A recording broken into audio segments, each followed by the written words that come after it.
I'll try to be polite, even though I'm not always. Right, Anne. No, I haven't got anything to say, really. I haven't been doing anything. And you've always got stuff to say. May I interrupt you No, continually? well, I haven't been going anywhere or doing anything. I'm just not even reading anything hardly. Oh, okay. All right. Well, okay, that's a shame. Right, who's next? We've got with this weird thing on my head. We've got Peter. Anything you'd like to say, Pete? No, I haven't been out at all, actually. No. All right. Well, I think it's going to be down to people like Drina. Drina, what have you been up to? You'd be lucky. I have no news. I'm sorry. No. Everyone's let me down today. I'm so sorry. Right. Okay. What about you, wonderful Margaret? Anything you'd like to tell us this week? Well, I got slightly excited when I was coming back on the plane into Manchester Airport on Sunday. I was looking down, and though it was very clear, amazingly, and I could see this big green field with lots of humps and hollows in it. And I realized it was a golf course. Oh. So I was excited for about 2 minutes. The big question is, did you see Donald Trump? Donald Trump? Well, not that I know of. Well, if this was my Barry class, there's 3 supporters of Donald Trump in my Barry class. God. Having a Californian who's a supporter of Donald Trump in my class in Barry is very odd. But anyway, right, who else? Drina. Oh no, we've done Drina, haven't we? So who else have we got? Andy. Yes, I've been looking at some more of those digging for Britain, and yes. Do you remember that lovely site we looked at just sort of west of Scarborough inland there? That had been a lake and had dried up, and they'd found some Mesolithic village on what? Yeah, well, yeah, near Starcar, but it wasn't Starcar. It was that. The other one, other site. Right, that really interesting site with loads of finds. They were there on an island in the middle of that, digging it up, and they were talking about how these hunter-gatherers had stayed there for quite a while, and because they found loads of butchered meat, and therefore that they got an ample supply of food, so they'd been staying there and all the rest of it. I thought, there's an elephant in the room here. You're calling them hunter-gatherers. They are clearly settled there, but they didn't dare say it, So, but I thought, hey, we've been there, we've done that before you. So, did you see the one about Islay, about the Isle of Islay that was on the last digging for Britain? No, not that one. No. The Isle of Islay. I think it was Islay that we've done, haven't we? We've done in the Fens. No, Scotland, one of the Scottish islands. Oh, Islay. Islay. Yeah. And it was saying about the hundreds of thousands of flints that they found there. Yeah, exactly. Can I just ask a question? No. As I get in knots about this, why can't hunter-gatherers be settled? They can.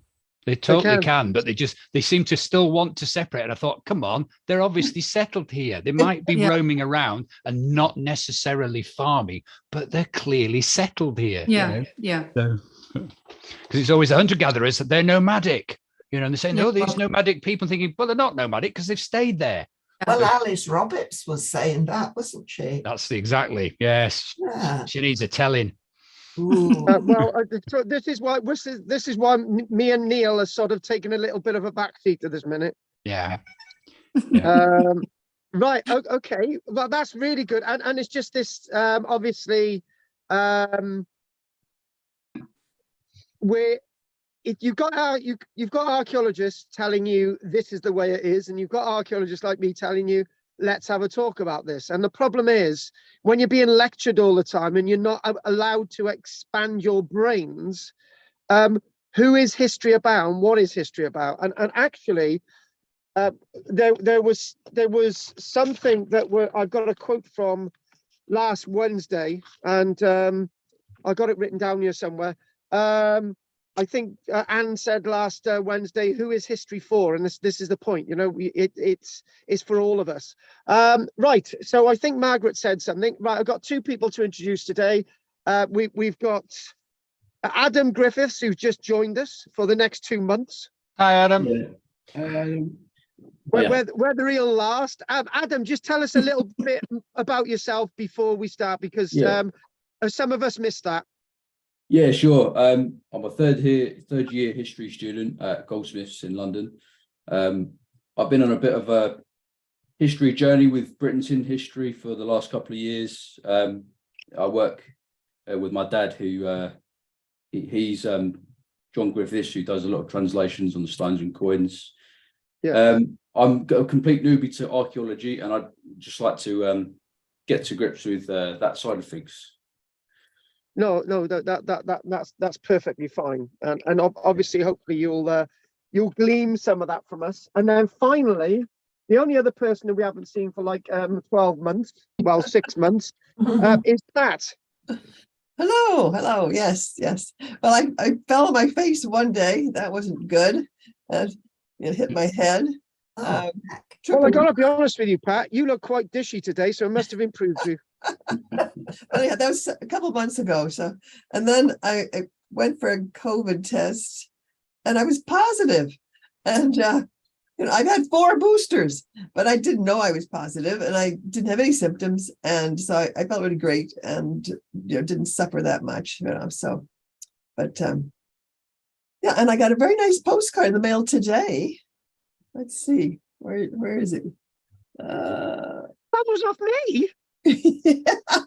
Oh, I got it today, and it was a week after or two that I phoned him and told him I was going to come back. It's footprints. They're in Barry, and there's some creature. That's right. Ankylosaurus or something. Thank you. Yeah. Oh God, yes, that's the one. Yeah, I can't remember. I'm not in that mode. That's all right. That's okay. But yeah, it was fun. Thank you very much. I knew it. Thank you. And the money's coming. The money will come. I haven't forgotten. Okay. Oh, right, brilliant. Oh, there's just one of you, and David, don't forget to send us some shekels over, if you may, Will. How much? For you, David, it's £50. Yeah, and me and everybody else. Yeah, David, it's £50. If that's okay, then if you can get that over, that would be really appreciated. Thank you very much, David. Right. Okay, then. I'm going to crack on. We've got a few people online as well, so I'm trying something different today. Andy, I'm doing it again. I'm doing something different. Right. It's always a bit Andy, worrying. Please, it's gonna work today, right? Okay. So, hopefully, right. Hopefully, it's gonna work, right? And I'm gonna try and get my app up. It's come on straight away. Can you see that? Abor Low. Yes. So if we do that there, right? And if I press on, hang on, Andy, it should. Do I muck around anymore, Andy, or is that okay? Right, that's fine. Just go with that. Just keep smiling and run. Is there any connection to a tree? Abor, because that's Oh, God, set up. Yep. tree, arboreal, isn't it? Yeah. Arboreal, it might be. Right, okay. So what I've got to explain is Pat hasn't heard this. To be honest with you, I can't remember who wasn't with us last week. So David wasn't with us last week because he was ill. Sorry to hear that. Margaret was with us last week, I think. No, I wasn't. Oh, right. Or the week Okay. before.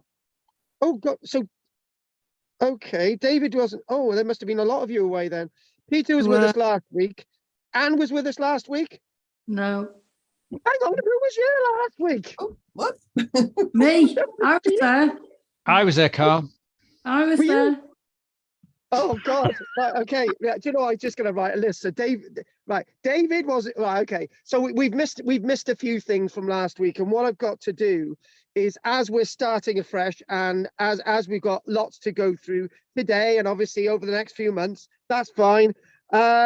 And just one thing for you, Adam, this is an ongoing thing. So most of these guys have been with me for 12 years. So Okay. you know, nobody's allowed to leave. We know nothing. Yeah, but Peter's got a penance to pay. Right. So okay, so I just got a swap site around with it, and I just got an electric thing to sort out, and before I electrocute myself. Right, there you go. Good. Right. So what before Christmas, I basically said that we had a YouTube recording up, and I wanted everybody to see that. And the YouTube recording was about how they get things wrong in archaeology, right? In the way that they reconstruct archaeological sites. Now, we're not doing any of that this week. We're doing that in 2 weeks' time, right? So that's one thing I wanted to say. We're still trying to do mainly Neolithic stuff at this minute, but I had one of those things that I thought, right, there's a lot more I need to do to try and make the Neolithic come alive a bit more. So last week, we actually started looking at the antiquarian barrow diggers, right? We hardly touched upon it, and that went on for 2 hours. So next week we're going to do barrow diggers part 2. Now, barrows, technically, the word barrow, you would think about round barrows, which are Bronze Age, but long barrows are definitely a Neolithic feature. But I want us to see how antiquarians have actually seen how these barrows work within the landscape, and then that affects how monuments are reconstructed. So this week, Abor Low, barrows next week, and that will continue bit by bit.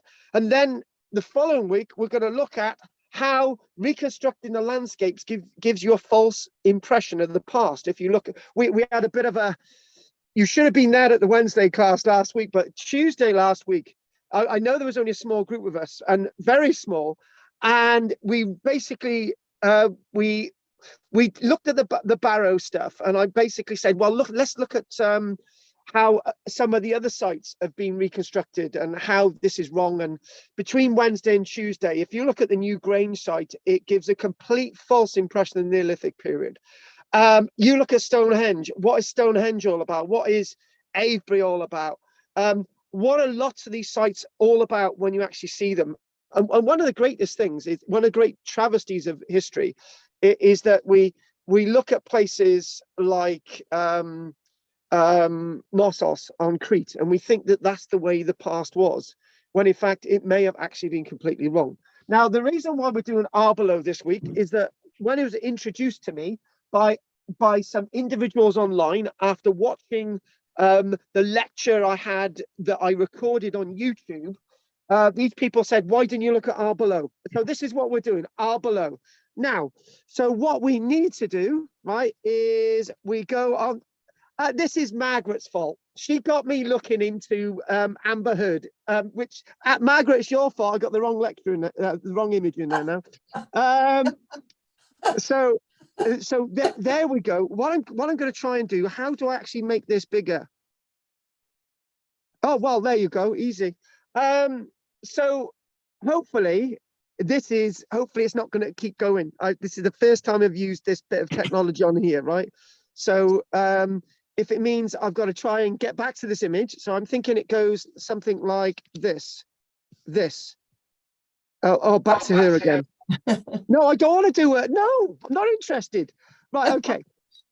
So Abor Low itself. Now, there's a few stones at Abor Low. Now, what I did want to do today was I was going to look at a load of research stuff. You know, I was even going to include the stuff from Wikipedia on this site, right? And I started reading through the Wikipedia entry, and I started to realize some of the stuff I was reading was wrong. And I thought, right, this is not a good start, Carl. So Abor Low itself, what is Abor Low? What's Abor Low?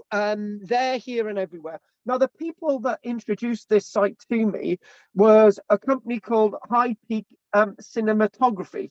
And they've said, glad you're doing Abor Low. And there's 7 people online, so I'm going to be really impressive today. So, Abor Low, if you want to go into the Wikipedia stuff, don't fully read into the Wikipedia stuff. I'm just going to give you some sound bites from it, and then I'm going to go to another source altogether. But I need to explain some terms that we will be looking at today, and terms that we've come across in the past a number of times.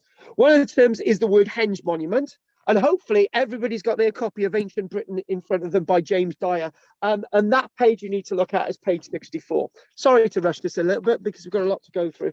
And also we've got Neolithic Britain by Joshua Pollard, and if any of you got a copy of that from the Arnside Archaeology Company Library, that's page 41. But with all that said, and that's for anybody online, the 7 people online, I would like to mention this archaeological site. I have never come across it before in my entire life. I've never heard of it. I can't refer to it. I don't understand it. I do understand it now. But what I'm saying, when I come to it, I didn't understand. I didn't know what was hitting me with this site.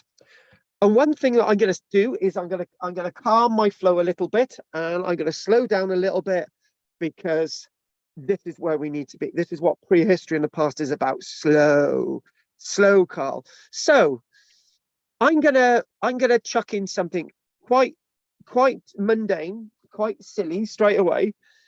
It doesn't always mean, because you're seeing these stones here, like you see the stones at Avebury, like you see the stones at Castlerig, like you see the stones at Stennis, and so on and so on. All these monuments, we immediately feel that they always look like this. They were either recumbent on the floor, or they were standing stones. They were this, that, and whatever. But one thing that we've learned from Cornwall, and we've learned from Devon and Cornwall, Bodmin Moor and Dartmoor and so on, is that we've learned that some monuments were built and deliberately hidden. And we're only seeing the tops of these stones today. Well, in areas where there's extensive erosion, like in the Peak District, it might be that these could have been standing, these stones, at one stage, and the earth itself has eroded away. Other people believe that they were never standing, so on and so on. So the Wikipedia stuff, yeah, does it seem very professional? I'm doing Wikipedia, but it's got some good sound bites where we won't be doing much else from it. Abor Low, A-R-B-O-R, Low, Abor Low.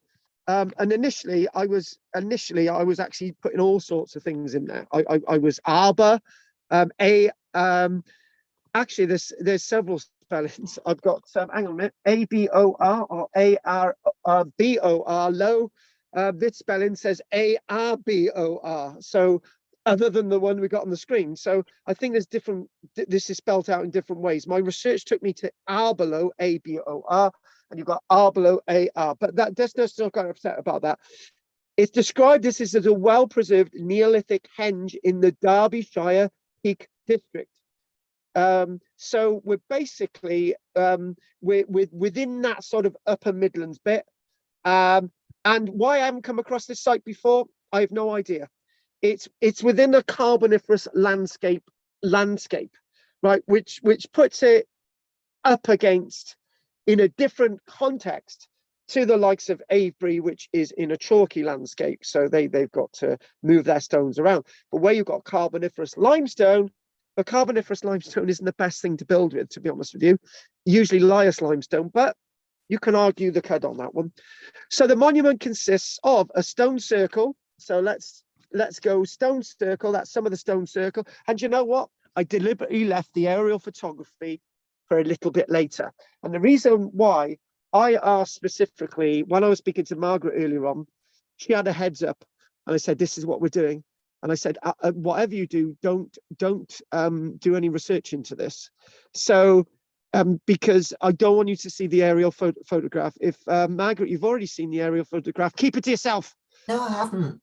Good. Oh, well done. This is going to be a surprise for you. Don't even look at those books, Margaret. I know what you're doing. No, Leave them now. Leave them. Good girl. Abor Low henge. That's what we call it. Abor Low henge. Henge monument. A henge monument. What is a henge monument? Well, we've got to tell you about that in a moment. A large irregular stone circle. Well, you tell me any of these stone circles that are regular.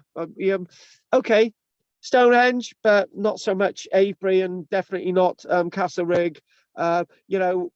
Definitely not Stennes. Maybe Brodgar. But there you go. Basically, what it is a platform, a ditch, and a bank.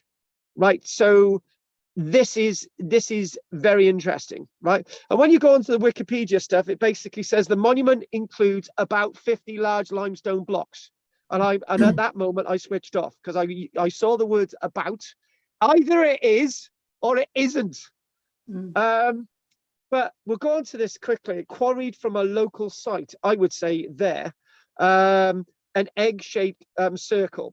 And then it sort of says there were probably 41 to 43 stones originally, but some now in fragments. So when it says there are 50 stones, and then you're talking about 41, 43 stones, there are other stones that make the circle. There are other stones that make the stone circle in the middle, right? So flat, these stones are not whoppers, but if you erected them all, it would look quite impressive.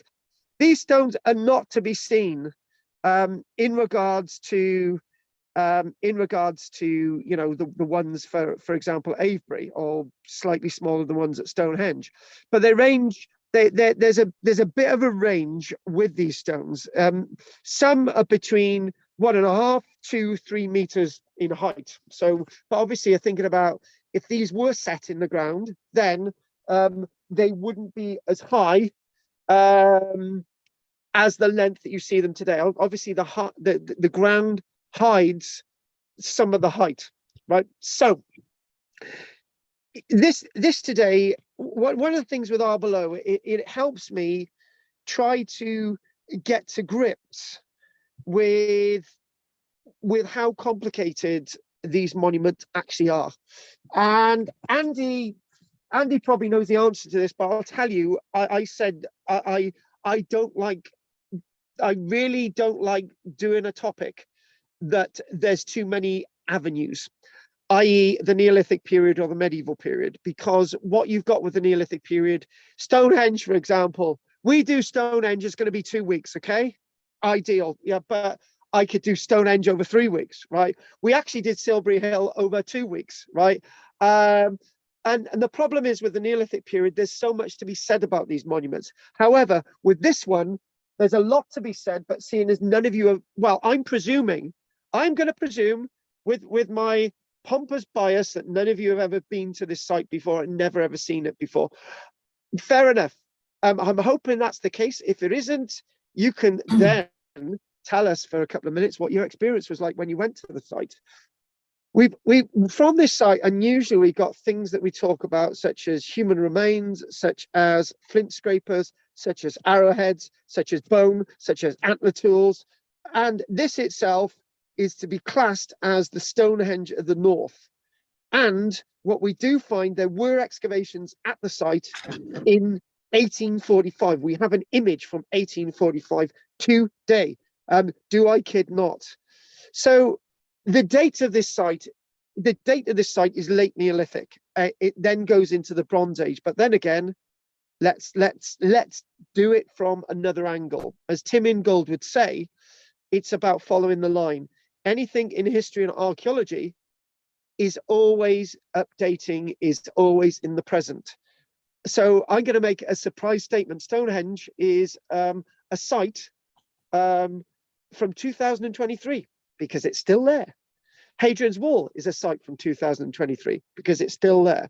What I'm trying to get at is the past is our interpretation in the present, not an interpretation in the past. You can have interpretations from the past that tell you that the site goes back to 2, 3, 4, 5, 6,000 years.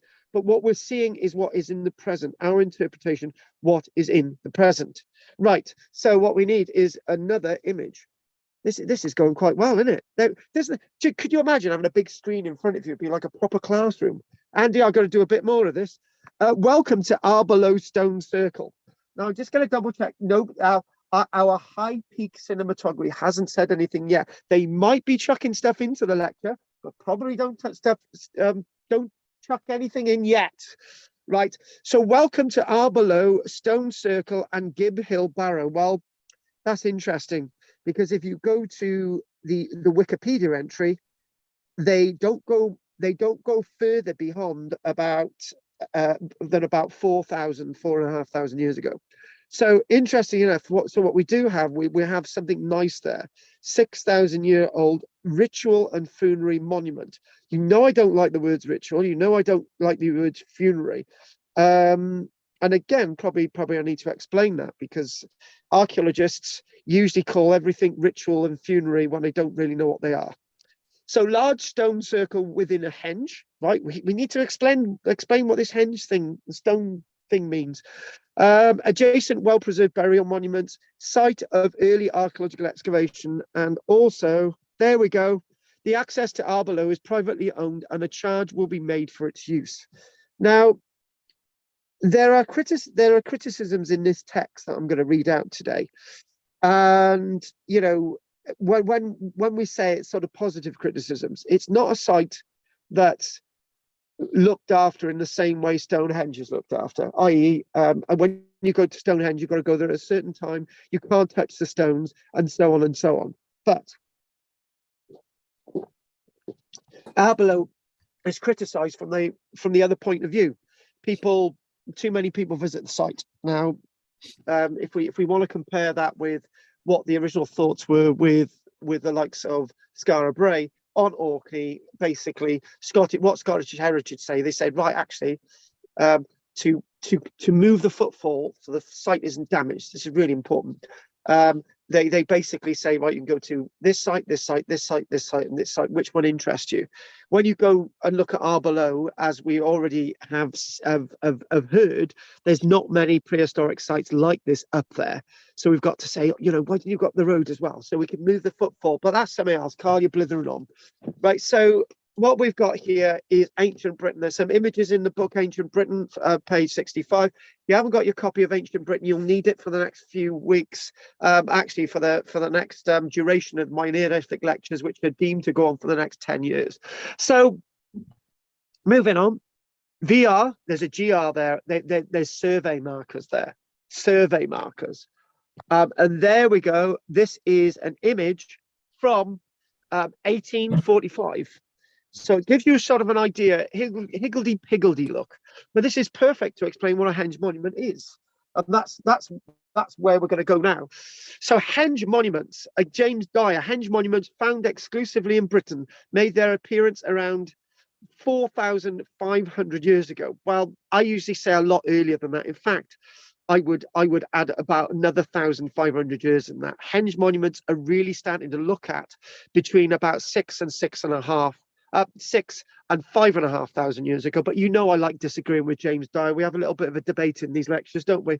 Various features of their structure agreed, particularly interrupted ditches in some sites. So basically you might have an entrance in and entrance out, a bit like Avebury, as you see on the plan there. And basically, this is particularly noticeable in Wessex, where Avebury can be seen to replace Windmill Hill. So what we're talking about is we're talking about a movement from this site, from sites known as causewayed enclosures. We haven't done causewayed enclosures because causewayed enclosure predates these monuments. We should have done that first. Now, what does our friend Joshua Pollard say? Well, Joshua Pollard is a great friend of our other friend, Neil Oliver. And if Neil Oliver does come on today, I will let you know. And Margaret, don't embarrass yourself like you did last time. Hello, Neil. Right, okay. The final group of monuments to be considered. Oh, was that Drina who said that? Yes, it was. Probably. Oh, Drina! I've had to go at Margaret again and blame Margaret for your terrible. Big apologies, Margaret. Let's stop picking on you already. No, it wasn't. How embarrassing. So, right, so Joshua Pollard in his book Neolithic Britain would say, so the final group of monuments to be considered is something of catch-all category. So in other words, what we're saying about these monuments is that they're ceremonial structures and enclosures belonging to the later Neolithic. I say earlier Neolithic. How dare you? Because what we're doing, we're seeing a henge around Stonehenge 5,500 years ago. So that puts it properly in the Neolithic. So, Joshua, sorry, I disagree with you for once. The most extensively researched of these are the so-called henges. So this is what we're doing. We're seeing lots of henges across Britain.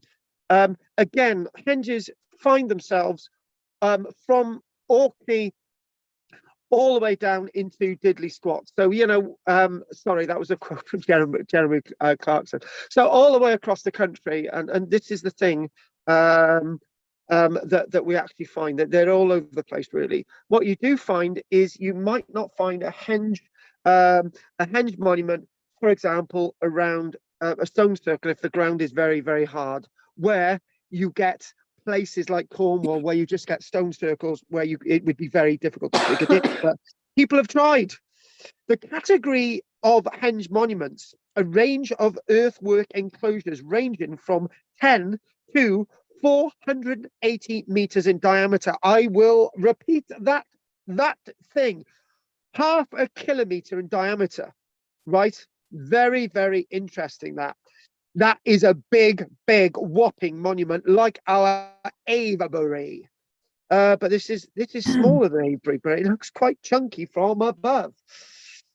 With or without internal settings or pits, posts, or stones, and dating to probably we're talking about 5,000 years ago. So sometimes you can get a platform, a ditch around the outside, and no stones in the middle. But there may have stones in the middle. There may have been totem poles in the middle. Why do you? So no, we're not.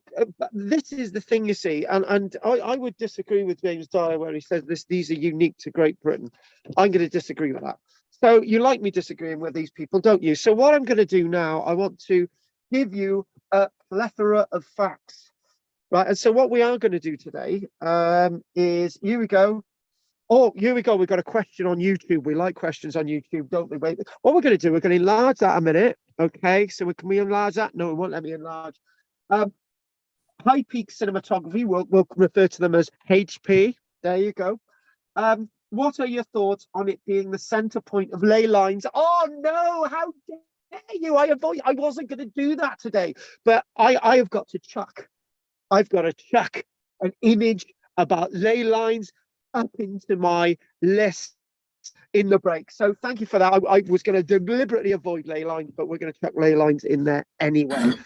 Now, this is the thing. I inevitably I want to just digress a little bit. What are basically ley lines? Ley lines are power lines. Ley lines can be classed as power lines associated with under the surface activity. Say, for example, you might be in a very igneous metamorphic landscape and you might have seams that create some kind of energy on the surface or indicating the way plants grow. That's one way of looking at ley lines. Ley lines could be associated with how people may wander across the landscape in a certain manner from site to site. That's another way of looking at ley lines. Another way of looking at ley lines might sort of indicate natural energies like water, or you might sort of think about volcanic activity below the surface. So all of these things are relevant. And in fact, if some of you agree or disagree about ley lines, you could actually think about Delphi, because when people we've gone to Greece. How dare I go to Greece? But Greece itself, when people were thinking, oh, how is it the oracle is able to tell people about, she's able to soothsay and tell Alexander the Great that he's going to conquer the world and all the rest of it. Well, basically because they started to find out that at Delphi that there were actually gases coming to the surface within a certain aligned fault. And you could think, well, if you follow that could create a ley line as well. So yeah, we will think about we will talk a little bit about ley lines, but we'll just see how that goes. Oh, I need to take a breath. So what I'm going to do, I am going to pick on Margaret in a nice way, right?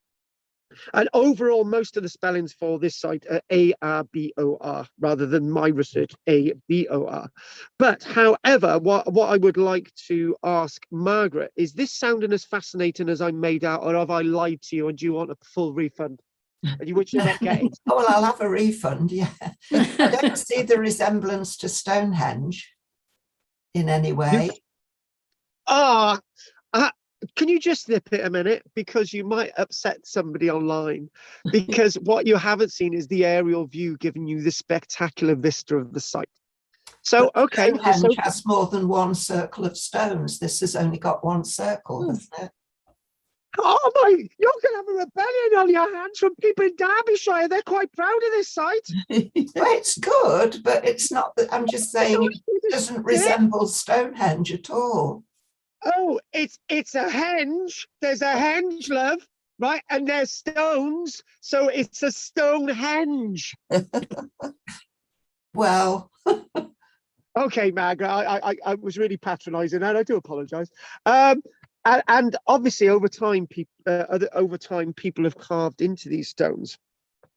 So here we go. You haven't upset anybody online, Margaret, and I won't give them your address. Only if you give me I will, unless you give me a tenner. Right. Oh no, I can't do that. They might nick the library. No, sorry, Margaret, you got out of that one.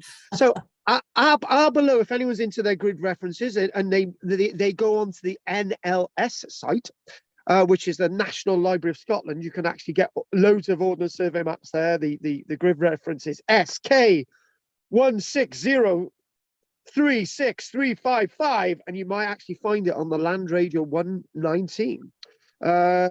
So high up in the Peak Shire Peak District, on a northwards facing slope of Middleton Common, is the henge earthworks and circle of prostrate, weather corroded stones of Arbor Low, a site regarded by Stone Circle Authority Aubrey Burl, Margaret, as one of the wonders of megalithic Britain. This is on par with Stonehenge.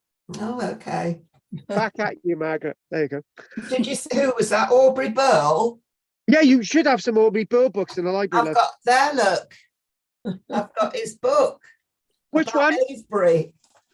Oh, yes. Well, actually, Margaret, it proves then that what Aubrey Burl is saying is correct then.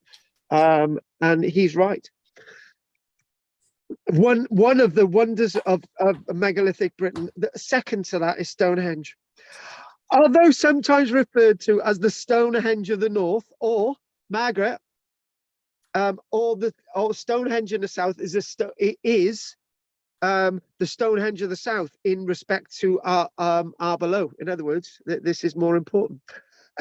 Stonehenge in the North, visitors to the last remaining limestone circle in Derbyshire, well, I wouldn't completely agree with that, may be disappointed that there are no massive upright stones and no trilithons here, but neither are there queues of traffic, hordes of people, and no visitor centre. In fact, apart from the nearby farm and car park, there are a few modern intrusions. Then it talks about that there are lots of visitors, but anyway, that's something else which we'll go on to in a minute. Again, looking at that, you can see the bank there. You can see a little tinkle of snow, and somebody, oh, hang on a minute, they've let you off online, Margaret, so they're not going to come over to you. And this is somebody from Derbyshire. And somebody's mentioned as well a certain Alfred Watkins theory is very interesting, but must admit his theory is under debate. At the time, his findings, the straight lines did not always match the maps he was using. Some people, when they undertake the sort of ley line survey, they sort of use maps instead of actually going to the landscape. And what they do, they have maps and they sort of draw lines all over the place. Do you know, I used to go to the likes of Glastonbury Tor, and people, there's a million ley lines that lead to Glastonbury Tor, but that's something that we'll do at the end if we've got time. Right, the open aspect of the site coupled with its extensive views. Oh, by the way, Margaret, it's got better views than Stonehenge, particularly to the north, and with its minimum of modern clutter, gives the impression of a monument having been left as it is, with visitors free to wander amongst the stones at leisure, and means that a person's perception of Abor Low can change with the seasons. Pleasant and airy, with twittering birds in summer, or rather bleak and foreboding in the depths of winter. It sounds like Ironside all year round. The impression that is often left with visitors was perhaps best summed up by a certain Mr. W. Andrew in the early 1900s, when he wrote, "The very grandeur of its loneliness appeals to memories of days of old and the race that is gone." And this is the thing. I like those words that people were talking about at the beginning of the 1900s when they're talking about the race that's gone. And this is one thing that my professor at the University of Highlands and Islands, Colin Richards, whenever I referred to as ancestors or forebears, he would say they're not your ancestors and they're not your forebears. And I just used to say, Colin, what are you on about? He said, "Oh, well, there's been lots of changes in our DNA, and we can't exactly trace ourselves back to year dot." Well, things have sort of changed with that now, and this thing about a race that is gone, we're still that race, I believe. It's just that we've in some ways devolved. And what have I just said? I've come on to another lecture there. Basically, I put a video online really recently, and I basically said, we don't really know how they moved these stones in the past. We don't know this, we don't know that. We wouldn't be able to do it today without really expensive equipment and so on. And we're starting to think, well, who are the intelligent ones? You can answer that yourself. So we're moving on again, another image. And hang on, and we'll look at this now. There it is in the Peak District. Basically, it's near a road, you can get to it. There's Derby, Stoke-on-Trent, Nottingham, and obviously further up on the left is going to be Liverpool. Over up on the sort of top right hand is going to be coming into sort of York, and a bit further over you've got Lincoln. So this monument itself, for me, I felt was very spectacular. But then again, my lectures are horses for courses, right? And I'm always reminded that some of you are interested in some of the monuments we look at, some of you are interested in other monuments we look at. So I know one of you, two of you weren't too happy with my look at Silbury Hill, because it was just we don't have many artifacts to look at. But as a monument, it was a spectacular monument. This for me is a monument that I've never come across. This to me is spectacular. So we're looking at the central platform and the grass-covered limestone henge earthwork is huge, with the encircling bank having an outer diameter of between 85 and 90 meters. So we do need to see that now, don't we? So we'll come back to this image, and there it is. Now, what I'm going to do, right? Sorry if this is the Carl and Margaret show. Margaret, right? Please tell me that's impressive. Please tell me that was the weight for looking at that image. Yeah, that's good. Oh, thank you, Margaret. Whoa, I've won. Yeah, impressive ditch, isn't it? Oh, now we're talking about it. Now we're talking about something. Yes, But those are the words. Go on. You know, the entrance and the exit, the pathways going in and out. Yeah. Why have they put the stones in the way of people coming in and out? Why didn't they leave a gap in the stones? Well, you can answer that in. Let's have a little discussion on that. That is actually a question that I've never been asked, and a question that I have never been asked. So we're going to answer Probably that question. a bit daft, isn't it? No. Stop. I was thinking the same. Stop using those silly words like daft, Margaret. You're not daft at all. You're silly, but not daft. But the one thing as well is that we're using our mindset. Right, we're presuming there is our access into the site. right? We're also presuming that it's always looked like that. I would like to take a punt that maybe some of the earth on the left and the right there has been put up there in more recent times to give better access. I might be wrong. I might be wrong. Let's just go back with thinking that it may have always looked like that. It may have. I think that is always- laid along a ley line. Oh, The two okay. entrances and those stones in the center, I believe that indicates a ley line. Peter, we'll keep the ley lines to the end. Shut up. But Peter's right. Peter's right. It's an energy thing. Peter's very right. It's an energy thing. But however, I need to answer the question, Peter. So, if you've got these ramps, and you've got these ramps, and you think your stones in front of you, right? Is it for lots of people to come and visit the site? Do lots of people ever need to come to the site? When this was completed, did anyone ever need to come into the center of the site?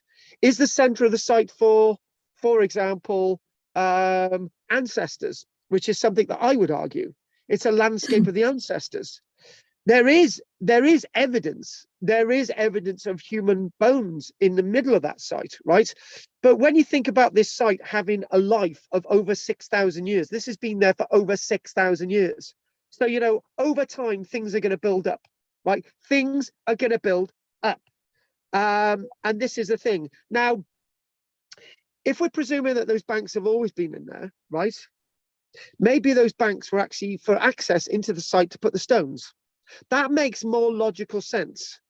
And maybe they thought, we'll just leave those two banks there. Or maybe there was just one bank. Maybe the banks really didn't have a physical purpose. They had more of a spiritual purpose. Or maybe there has a physical purpose and there was no non-physical. So what you've got to do with history and archaeology, and also, Margaret, it's when you've got an interpretation for one site, it doesn't mean to say it's going to be the same interpretation with every single Neolithic site. It doesn't mean to say that somebody in Derbyshire had the same reason for building this as somebody at Stonehenge. This is a great mistake that we make in archaeology. And I've got to say this. I've got to say the following. Whenever we look at, for example, just give you a bit of an example, right? There may have been one reason why Hadrian's Wall was built, and there may have been another reason why the Antonine Wall was built. We've argued very much that the Hadrian's Wall, seemingly across lots of it, doesn't really have a defensive purpose, but the Antonine Wall does, right? You could argue that some castles were actually used for defense. Other castles were actually used for people to stay at, right? You could argue, for example, that some pottery initially made was actually for cooking. Others say that in other parts of the world, some pottery was actually to store water. Some pottery was never used initially for cooking or storing water. It may have actually been used for storing food. Other pottery may have been created for cremations and none of the above, right? So this is the thing. We must never in archaeology presume that everything in archaeology has the same meaning, because it doesn't. Because what we've got to do is open our minds in archaeology. And by opening our minds, we can only hope to give an interpretation. And Margaret, I hope that's answered your question. I'm going to have to compare this Henge monument with others to see if the setup is the same. Actually, Margaret, that can be. Don't say any more. You can come back with that after when we do the questions. Okay. Yeah. Oh. But I've got some stuff online. It's basically said by Les. There is debate as to whether the stones actually did stand. No conclusive evidence. Sorry to keep adding. I am the narrator to the Abor Low vid. Watch the video. We'll tell you everything. Yes. So there's an Abor Low video out there by this Les Pickering, who's actually involved with high peak cinematography. High peak cinematography says the sheer size of it gives ample room for access. So in other words, that is a good point. Carl, Yeah, go on. you can, if you look at the way the stones are lying now, which of course they may not be where they fell or didn't fall, you can see where the two causeways going into it are. There are pairs of stones rather than individual stones, which would suggest a gateway if that's where they were. And also, it's really interesting. They look like they've all, if they were standing, have all been pushed out. Yeah. Which could also suggest that they were built that way as well. So they've either been systematically all knocked down by somebody who doesn't like it, or they've been made that way. And the other point as well is naturally that they've all collapsed is a really strange thing. Can I just I wouldn't go with that. Yeah. Can I just remind you again of this age-old story that I keep telling you, right? From an archaeologist. I will ad-lib it a bit. Colin Richards goes to a Pacific island. He gets excited this one day by a group of villagers. They say, we're going to move this stone, right? So he gets up in the morning. There's these two boys and a group of people around, and they've got to move the stone 1 kilometre, basically more or less uphill, right? Or up a slope, right? And Colin's standing there thinking they're not going to be able to do this. Then basically, because they've used seaweed and kelp and all sorts of things on the ground, right? They're able to move the stone. Eventually, one of the boys falls down, traps his arm under the stone. He's got to be taken to hospital. He's okay afterwards. There's one boy moving the stone for the rest of it. So the stone travels 1 kilometre in a single day, within a few hours. Right. The point is that the stone was left on the ground. Right. Colin turns away from the stone. At that moment, everyone buggers off, and he looks at the stone and he's thinking, "There's a stone on the ground." He goes to the pub. He's then told that why do you Western archaeologists always presume that these stones need to be erected? Can't you see that the purpose of moving the stone was the rite of passage for the boys?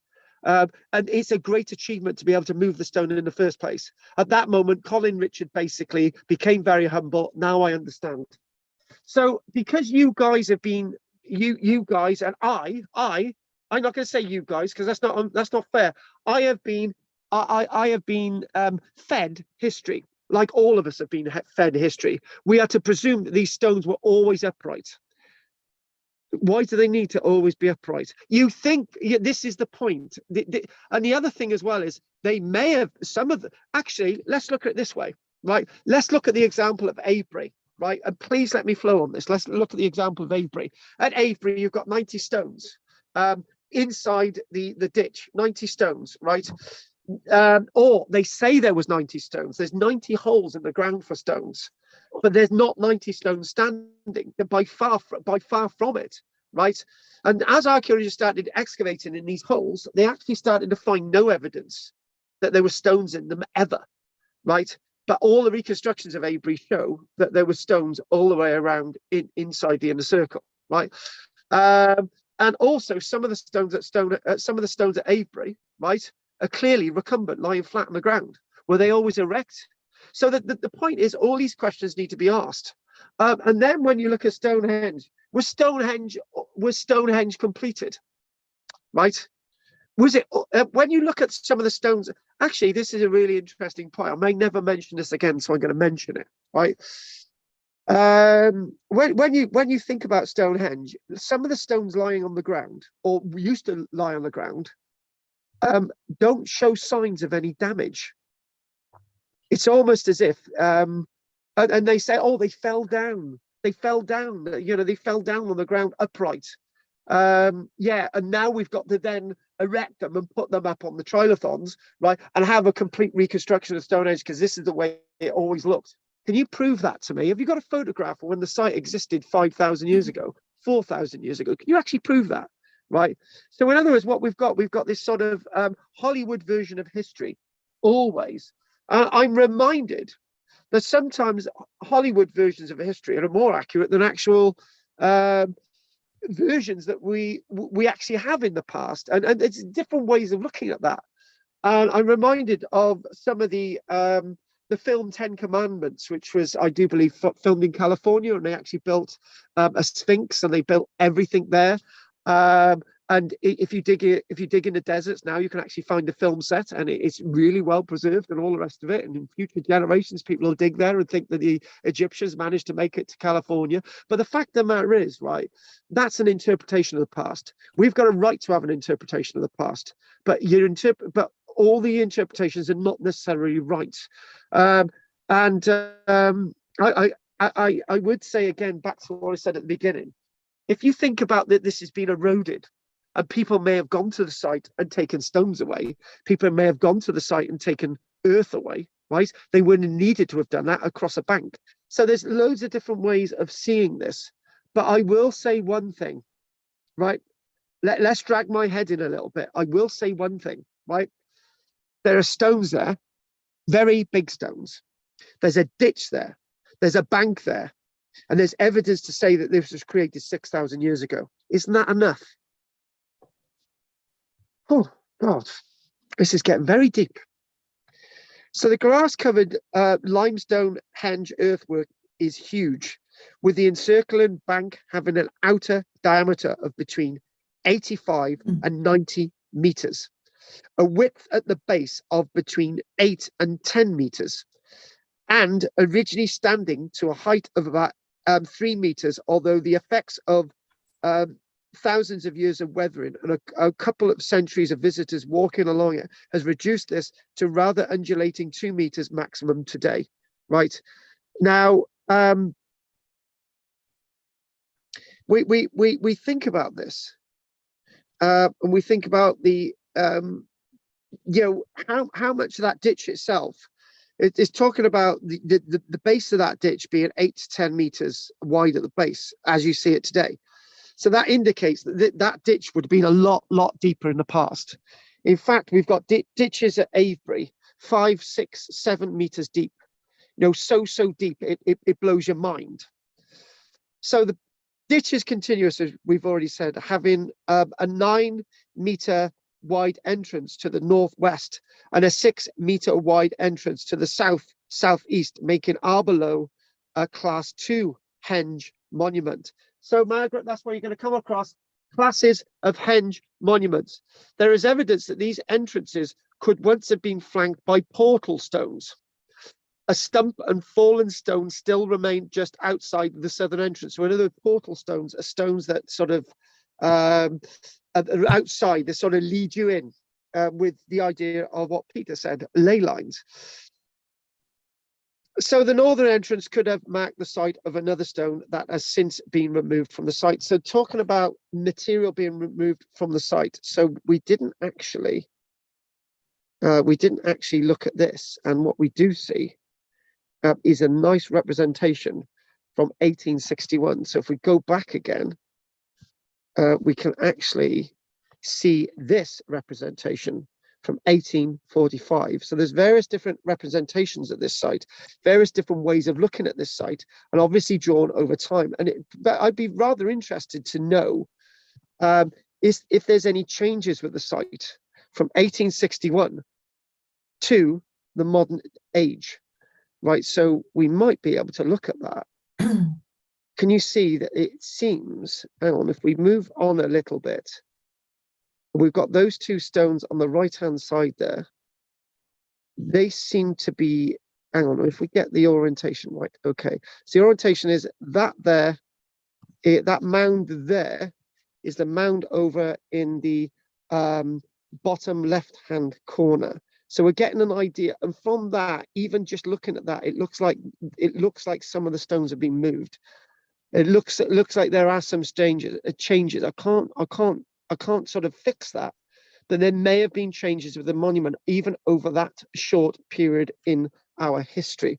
Remember that lots of archaeological sites remained the way that they had remained for thousands of years, and it's only in the last 150 years that there have been major changes of this site. It says that the sheer size of it gives ample room for access. And the person says, enough for me. Les Pickering said, also Thomas Bateman, the Victorian archaeologist, although the forefather is not my biggest fan, he did not mean to wreck the sites in the area, but the sad fact is he did. So there's been some damage caused to the site, which I think we're actually going to go on to anyway. So if we sort of go back to this aerial view again, as I say, there's so much to look at this site, whether we can actually cover all the dots and all the rest of it. And I do believe we're on 8:44 already. So we've got 8 watchers. So what we're going to do, we're going to crack on for a little bit longer, and then we're going to have questions.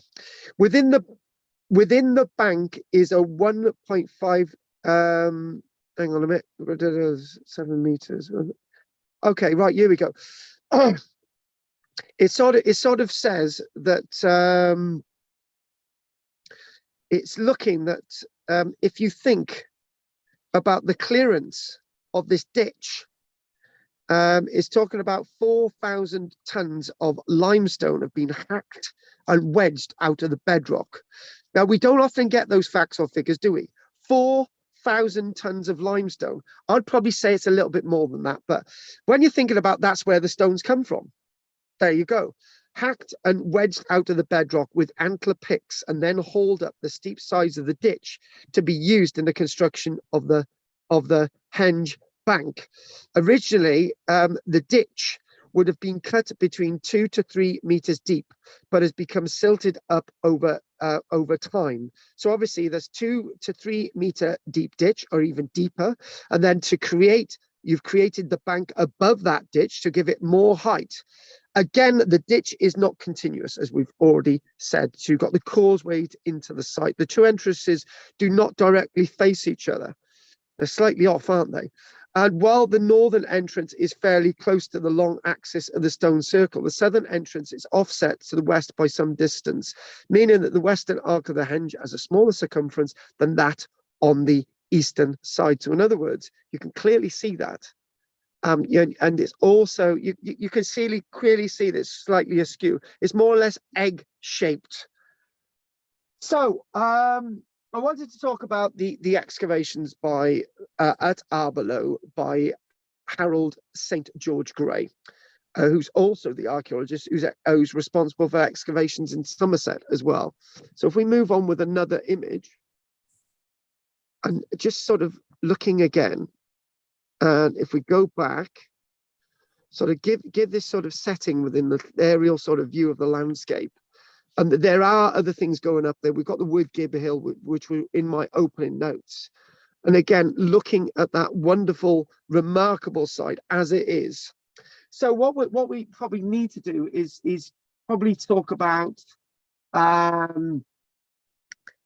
there's another fact that's coming quickly, right? Thomas Bateman, obviously this Victorian guy, there was originally 43 stones. And what we do see is that some of those stones may have been broken up in regards to those excavations by the looks of it. Going to Harold St. George Gray's excavations, a small-scale excavations at Abor Low were conducted by Harold St. George Gray. Remember his excavations in Somerset, working at Somerset, the lake villages in there, in the summer months of 1901 and 1902. And I'm pretty sure he was excavating Somerset Way around that time as well. He couldn't have been excavating the same place at the same time. Given the bleak winter weather on Middleton Moor, summer was probably a wise choice, which examined the ends of the ditches, the terminals. So the terminals, the ends of the ditches. And from that view, the causeways looks even slighter, doesn't it? The end of the ditch on the western side of the southern causeway, and 2 small sections of the ditch to the west and a single section to the east. His finds included 13 ox teeth. Very interesting. We've got ox teeth there. Pieces of red deer antler that may have been used in the cutting of the ditch, flint and chert flakes, and tools such as scrapers, along with a pair of flint arrowheads. Both of these arrowheads were found in the terminal of the ditch to the east of the north entrance. One was a leaf-shaped specimen from the ditch fill, and the other was a barbed and tanged type laying on the bottom of the ditch, a typical Neolithic. Curiously, Also in the same section, he uncovered evidence that showed fires had been lit within this section of the ditch. Now, sometimes what we do find in ditches, we find this evidence in ditches. It's as some archaeologists would explain, votive. Some archaeologists might say it's like to it's almost making a statement. It's almost saying that we've dug this ditch. We're stopping where the embankment is, and this is, it's almost, yeah, using that word votive and ritual. But then again, there's lots of things that we could trace throughout history as ritual. In the medieval period, they might put a dead cat in the walls. For example, on the Newport ship, they put a coin in the keel of the ship with a a coin. What we do see, we see for example in Central American sites, we might actually find bodies placed in the middle of a building of an elderly person that passed away. That's like saying that this is our place to live now. So there's lots of different examples of these, and we will take a break in a moment because we've got to examine those stones. Gray also cut through the bank on either side of the northern entrance, and although he found no artifacts, he did discover that the western bank was constructed of a mix of loose limestone, chert, clay, and earth. So that's interesting. Whereas the eastern bank was built mainly with limestone blocks. Where these different construction methods just chance, or do they point to two different work gangs, two different times? Maybe so. Remember, this wasn't all built on a Wednesday afternoon. People did this over a long period of time, perhaps from different communities. I like that theory, with different building techniques. Or do they suggest that the two sections were not built at the same time? I would say not built at the same time. But this idea, and we'll take a break now, this idea that people are constructing these monuments, different communities are just constructing different bits of the monuments because it's their contribution to a monument, is something that isn't impossible to believe. And we'll talk about that why, and we've got some more plans with the north, the souths, and the east and the westings and all the rest of it after the break. But I need to get an image with ley lines up on this. I've got to do that. So I've got a little bit of work after the break. So I didn't have those in there, so I'm going to get them in there.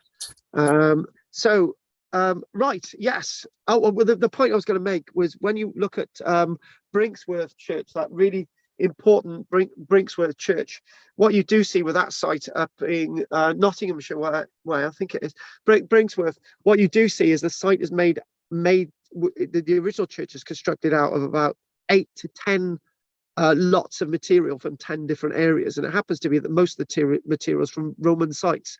And what people have done, they've quarried a site, they put it all on carts, taken it to Brinksworth, right, the Minster of Brinksworth, and basically it's their contribution to the construction of the church. They did it in the medieval period, Anglo-Saxon period, so why couldn't they have done it back then? It's the idea that some of the stones at Steness were erected by individual families. And that point with Avebury that I mentioned, it's believed that there were 90 holes dug because somebody at one stage said, what we'll do, we'll have 90 holes to represent maybe 90 families. And there's the idea that 90 families never ever moved in and around the stone or didn't want to put a stone there. Or maybe one of those families decided to drag their stone away. I don't know, but there's different ways. This idea, what we're talking about is the Neolithic period is now the time of community. Before it was in the Mesolithic period, it was a time of family. Now it's a time of family community, and then it becomes instead of moving from family community, this is a family community site, moving into the idea of community burial chambers like the long barrows, and then it's a period when people are actually being controlled, like we're controlled in modern day society, if you listen to Neil Oliver's recordings. Right, so there we go. Let's take a break. Anyone watching online, we're going to take a break now. We usually take a 5-minute break, so I'm just going to go with there. We're going to stop the share. And now I'm knackered. So yes, so what we're going to do, we'll look at the stones and we'll put a little bit of a plan with north, south ends on, but we've got to get that ley line thingamajig, which one? Right, Margaret, give it to us, babe. Well, it's a very impressive ditch and bank. Did you say that I presume the ditch would have been much, much deeper back Yes. then, because Yes. over time it would have filled up with quite a bit of rubble, wouldn't it? Yes, Over it would have. 6,000 years. Again, our interpretation today is very different from their interpretation, which is something that we've got to look at. And the problem is, I'm probably going through Abor Low faster than I want to this week, but it was because we've got so many Neolithic sites to go through and trying to slot everything in. Hopefully somebody's getting something out of where we're finding stuff and putting stuff. So we'll put a little bit of a plan in and we'll go over some of that stuff after the break. But we need to get a ley line image. So you're going to have to give me time for that. Pat's just lost. She's shaking her head. She's completely gone. She's mute. David. Nothing, thanks. Good.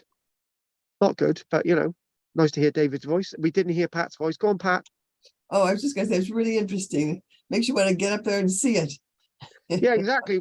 Well, Margaret's already said you can stay in her garage, which is full of archaeology Cymru books. Or you can snuggle up with a dog. I don't know. Andy. No, really, mate, really interesting site. Never heard of it. Didn't know anything about it, and I don't understand why, because it's such an interesting site. Yeah, it is. It's one of the. Do you know? It makes me wonder, Andy, how many more? And yeah. Well, thanks to the guys online for bringing it up. Yeah, Les Pickering and High Peak Cinematography. It's a dad and son thing. One of them flies a doodah, and the other one does the Doobie Dobberies. Doobie Dog. So if you look at High Peak Cinematography afterwards on YouTube, you can actually see them flying around.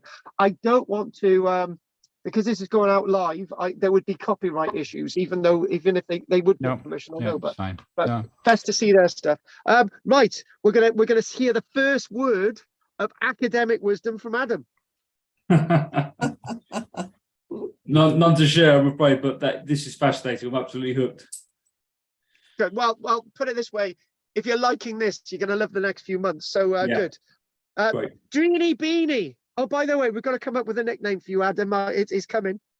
Okay, great. Look forward to it. Mr. Ants. Right, Dreeny. Is there evidence that there were holes for the stones? Well, there's some argument. The problem is, the biggest problem is because there's been three major archaeological. Well, there's been something in 1845, 1861. You've also got the 1901 stuff, and you've got other people piddling about. The problem is that lowers the level of the surface, and when people muck around with the surface, it's very difficult to work out what are actually holes for the stones and what holes the archaeologists have dug. I'll give you an example for this. When years and years ago, when I was excavating at Cosmeston Medieval Village as a volunteer, you know, when I was like 10, the spore, it was a flat field. We were excavating a medieval village. It's there today, and you can see the reconstructed buildings. It was a flat field, and now there's a huge mound in the field with all the soil that they've excavated from the site. Yeah. And it makes, you know, that's creating archaeology for future generations. So that causes a bit of a problem. So, you know, there's one way and another way if we looked at that. So we answered that. So yeah. And the other thing as well is you could also equally argue, Drina, that the holes were dug, but they didn't want to put them in the holes in the first place. Yeah. Peter. Why would you want them flat though? Oh, go on, why would you want them flat? To sit on. No, well, when you think about it, look at it several ways, right? I've mentioned about our wonderful guy, Professor Colin Richards, and when he said he was disappointed that he didn't see the stone had actually been put upright, and then you're thinking, well, if they may have been placed there because the ancestors were meant to do it. And in the ancestors' view, they're there. All the materials are there for the ancestors to do it, right? If you look at this closely, it's not as mad as it sounds. What was in the tomb of Tutankhamun? Everything for his afterlife, even toys, right, that he could use in the afterlife. There was food for him to eat in the afterlife. They were liquid for to drink in the afterlife. But archaeologists go in there and we find all these things and we say, what is the point in all this stuff if it was never used? But it was used by Tutankhamun So that's the point. What you're doing is you're using your mind to understand the past. Yeah. You Yeah. are not their mind. Yeah. Talking about people from another planet, Cornwall, the Duchy of Cornwall. What could have happened? You see, what they could have done. They whilst there was a bit of instability between it being converted over to the Duchy of Cornwall in the name of William, the people of Cornwall could have a full-scale rebellion and claimed independence. We almost did. We marched on London for Trelawney, didn't we? Yeah, but that was a few years ago, Pete. I know you were one of the survivors of that march, but you just yeah. Right. So what I'm going to do, I'm very aware tonight, and I know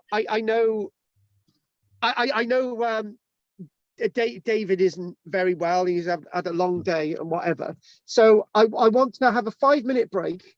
So David can get some content out of this if he gets a bit too tired or whatever, or any of you get tired. We'll have a 5-minute break and then we will come back. Okay. So I don't get a word, do I?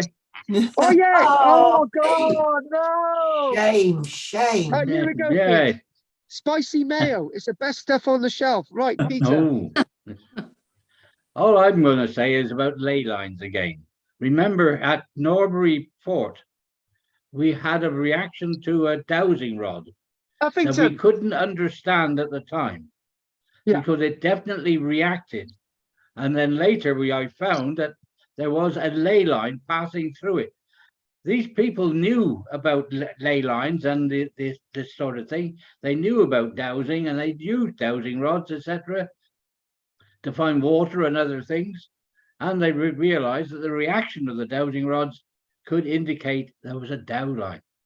And there may well have been a dow line right through that henge.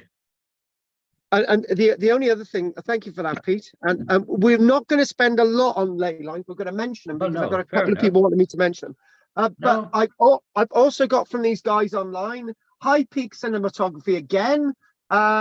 You're welcome. There are so many more Neolithic sites in the Peak District.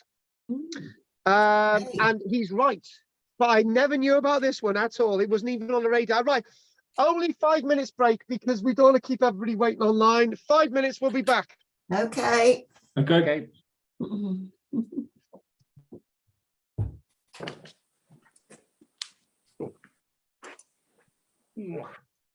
Oh God, I gotta get this image. Oh no. I got that's back on my leg.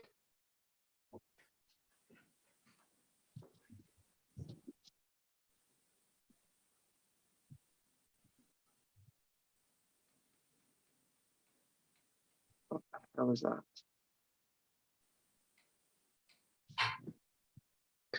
Oh my God, what the hell is that?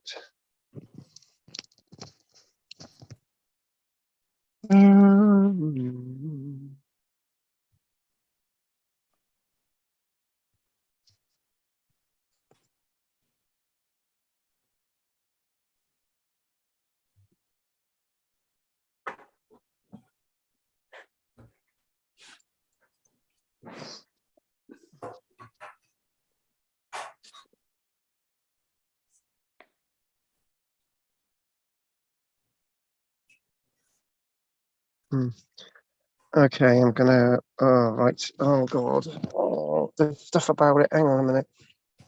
I need to get some researching quick. Right, Abor Low. Here's an image. Abor Low. Ley lines. Abor Low ley lines. Is that ancient wisdom? Oh, got it. Well, that'll do Pete nicely. Right, okay. Right, images. Okay, here we go.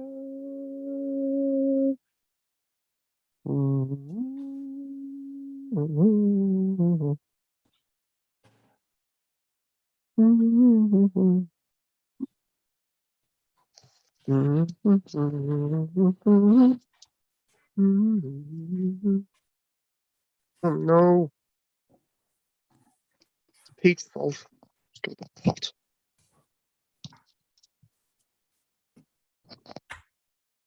Can't take screenshots due to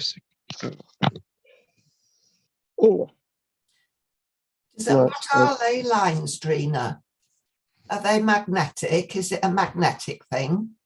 I don't think anybody knows. It's just like a power line. I just wonder whether it's water. Yeah, they're energy lines. Yeah. Yeah. That thing does water as well. There's a lot of argument as to whether they were there first and people are able to detect them and feel them, because you can certainly pick them up with dowsing rods, and sometimes you can even feel them, but or whether that people going from A to B in a straight line created them by just continually walking, like kind of like the energy you get in a church from a prayer. But the water's an interesting theory, because I was reading something about some cathedrals a while ago, about particularly they were doing some repair work at Santiago de Compostela in Spain, and they discovered that there were water courses underneath the cathedral, and they weren't drains. They had been made specifically to direct the water around in a certain pattern underneath the cathedral, which would create energy, of course. So, I thought, oh, that's really interesting. How is the energy detected? Well, it's magnetic energy, so you can feel it. I mean, there's when you get goosebumps and you feel or something happens and things, and your hair stands up on the back of your neck and things, that can be changed. That can be changes in the magnetic field, which are quite common. I've never experienced anything. Oh, well, you need to be opened up and allowed to learn these things. Then, well, just spend a week with Claire, and your head will soon go. Oh, I didn't say that. I'm sorry. Claire dowses. She dowses. She's good at it. So yeah, I've seen that the dowsing for water works.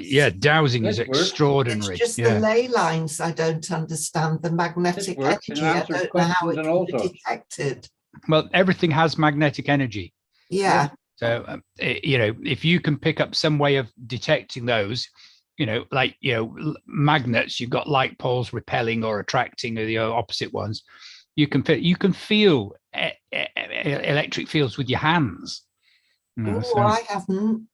You haven't tried. We'll get you doing it. Don't worry. It's actually very easy. Does it hurt? No, not normally. No, but you can get a bit of a tingling from it sometimes, but not much. You? Yeah. It's not the same tingling as. Yeah, let's move on. No, don't. No, not the mains. Kind of a little bit of a tingly, like pins and needles sometimes. Not like an electric shock. No. I tell you what, Drina's got a dodgy mind. I've got to be honest with you. She always thinks I'm going to say something rude. It comes with experience. You've been wrong. You've been hanging around the wrong man, like Idris. I told you he's having a bad influence on you. Andy, have you ever been to, I think it's called Maybury Henge in Cumbria? No. The Emont Bridge? No, I haven't. No. It's got a massive ditch and platform. It's only got one stone left. The banking is kind of shored up with stones from the river. Yeah, I keep looking at the map thinking, I've been past it so many times. I should go and have a look at it. Have you been, have you then? Yeah. You have to really clamber up from the ditch up and then down. And it's just one solitary stone, but there did used to be more. But that's quite impressive and really quite big. We'll have to have a look at that then. Down in Cornwall, we've got what is known as Nine Maidens. And that's a stone circle there, where ancient says that 9 girls were caught dancing on a Sunday, and they were turned to stone. Yeah. And consequently, these 9 standing stones, are the 9 maidens. But I've got to be honest with you, Pete. There's several 9 maidens in Cornwall, so those women. Oh, no, but the one we went to had 17, didn't it? And you wouldn't step inside. Yeah, but that was an Irishman who couldn't count that there was meant to be 9. Popular. Right. Okay. Then let's crack on. So what we're going to do now, is because because it's sort of maybe going to interrupt my flow at the end, right? I'm going to here we go. 9 ladies is brilliant. We've done 9 ladies and Stanton Moore. There you go. So I gotta get back on. I'm gonna get back on, and here we go. And Andy, how did I have this earlier on? Landscape or portrait? Oh, hang on. Is that right? Yeah, that's better. One. Right. Okay. So I've got the ley line stuff there. So what we're going to do, we're going to do a ley line stuff in the middle, right? Because it's all ready to go. I found somebody who's written directly about ley lines about this site, and we're just gonna chuck that in there. And hopefully, right, hang on, you, oh God, this is so out of my comfort zone. We're going to do it anyway. Right, Abor Low's Avenue. There's one of them as well. Right, so let's just, right, okay, see this, okay, so let's screen share and see how this goes. Now, Adam, this is when it all goes to pot. But why would I? Where are we? Oh, whoa, sharing. Right, okay. Right, screen. Okay, sharing's caring, as we know. Because Adam, Drina's invited us over to stay with her, and we got that there. Right, okay, there. So if we do that side on, right, there, bingo. Now, ley lines. You asked for it, pals. Right, here we go. Abor Low is a prehistoric geodic center. I had to say that quick.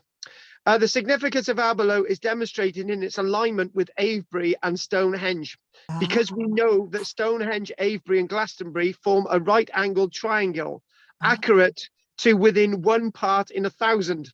It means by inference that Abor Low is also the northernmost point of a large right-angled triangle with Stonehenge and Glastonbury.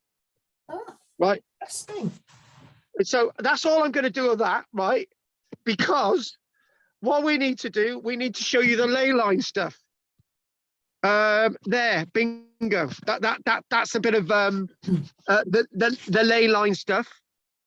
And what I need to do is, here we go.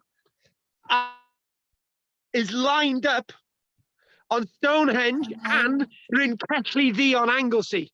Wow, that's amazing.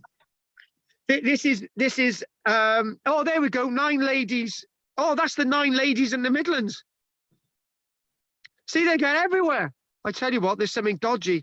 And that's the image that we seen earlier on. A bad, there we go, whatever that's to do with, it's probably natural. Right, okay, so what we then do, we sort of type in here, and there's, here we go. Oh, hang on, that's another ley line, the legendary ley line, which goes from Brentor, St. Michael's, Linford, Brattor, Yes Tor, Bells Tor, and 9 Maidens. There's another 9 Maidens there, Pete. Yeah. So in other words, there we go. And that's more of these sort of mechanical alignments of these ley lines, these energy lines. And here we go. If you want to go into the ley lines in more detail, Stonehenge ley lines. What you do, you take existing monuments within the landscape and line these up. And also what they're saying is an high peak cinematography. Keep watching our channel. In the next series, we will show you dowsing in practice. So in other words, in technicalities, there we go. There is an arrangement of ley lines in Europe. And one of these ley lines goes directly through Abor Low, all the way from Africa. So that aligns directly up with Abor Low. See that one there? The one that goes all the way all the way through to Abor Low. So in other words, what we're talking about, these are energy lines. What I'm going to say now is not that we're doing a full-blown lecture, because I just wanted to just chuck a little bit of ley lines at you, and I got a little bit of an image on there, one of the excavated image from 1901 that takes me off my sort of presentation, but I wanted that for now. But I want to tell you something now. Those of you who follow my writing, i.e. my Ghost of Glamorgan 1, my Ghost of Glamorgan 2. In my Ghost of Glamorgan 2 book, and if anyone's interested in a copy of that book, we can get one out into the post, an extra tenner, Pat. We can get one out in a post to you, but I do talk about energy and ley lines at a place known as Penrhys Mountain. And anyone that knows Penrhys and the Rhondda Valley will know that at Penrhys there's an energy fault, a natural energy fault, right? Different types of stone as an energy fault, and that creates the spring at Penrhys, the Lady of Penrhys Spring. So there's a spring there, right? But it happens to be that the Penrhys estate that was opened in the 1960s, that they had a lot of negative energy going on, is smack bang in the center of that fault, in the center of that energy line. So I just thought I'd share that with you. If anyone wants to say anything about ley lines now, do so, but we'll only have Pete. Go for it, Pete. Well, like I said, the response of the ley line to the dowsing rods surprised us, because we didn't know what it was. That's until right. I went back and looked and noticed that there was a dow line passing along that point where our dowsing rods reacted. Now, Michelle, Okay. she's got dowsing rods. Michelle Yes. had this twig. I took it That's off right. her and tested it, and it reacted in my hands. I couldn't stop it reacting. And we couldn't Michelle's never understand forgiven why. me since. And then we found Exactly. out it was ley lines. So it does Exactly. react to dowsing rods. Exactly. It does. It does. I agree. There is one thing there that the sites 35, 36, 37, they're in Derbyshire, right? You've got 3 other sites that are obviously not Abor Low, but you can actually see that there's lots of alignments there. Right. The one response that people have with ley lines is that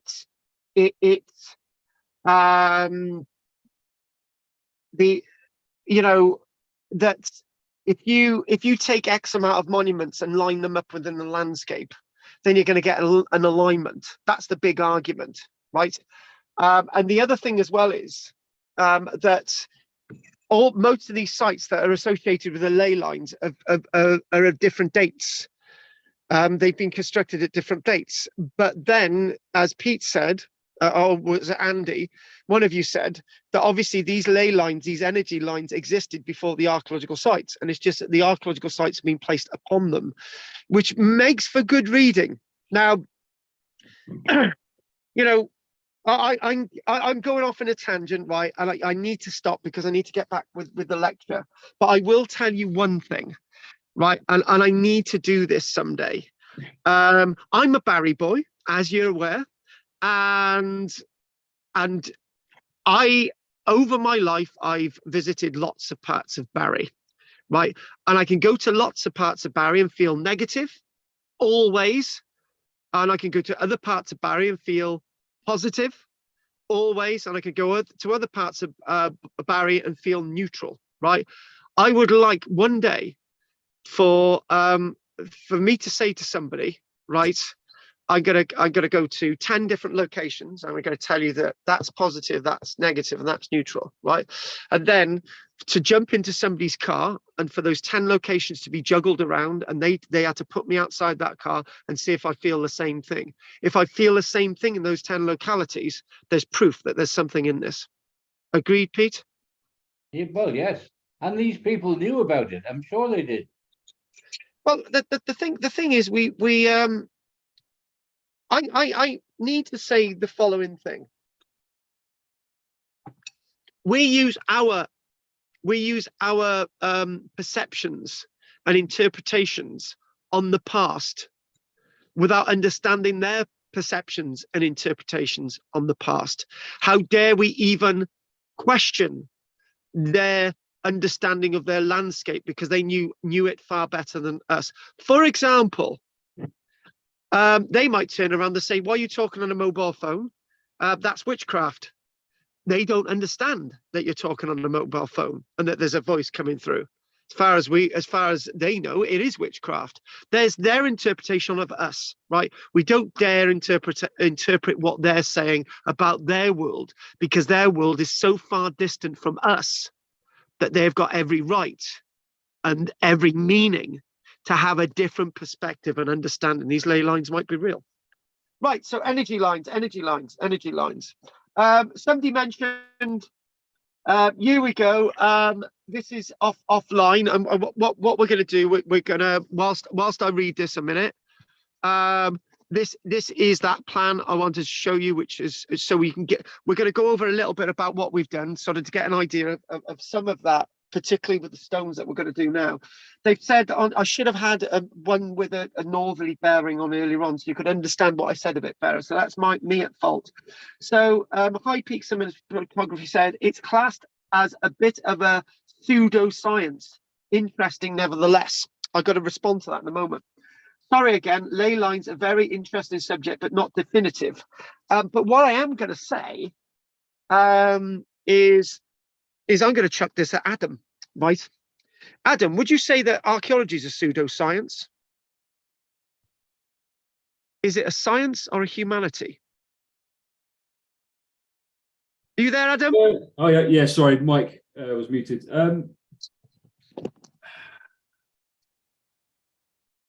It's a science with it's a humanities with scientific elements, isn't it? And when you look at it, right, in most universities, archaeology is put in the humanities department. It's not put with science. Right. So that's answered your question. It's always put with science. No, it's always put with humanities. Archaeology is always put with humanities, not science.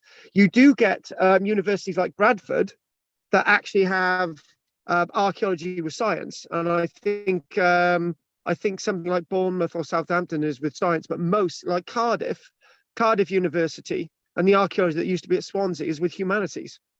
Right. Doesn't it come under the umbrella of history? History comes under the umbrella of nonsense, yeah. No, history comes under the histories of humanities, like art.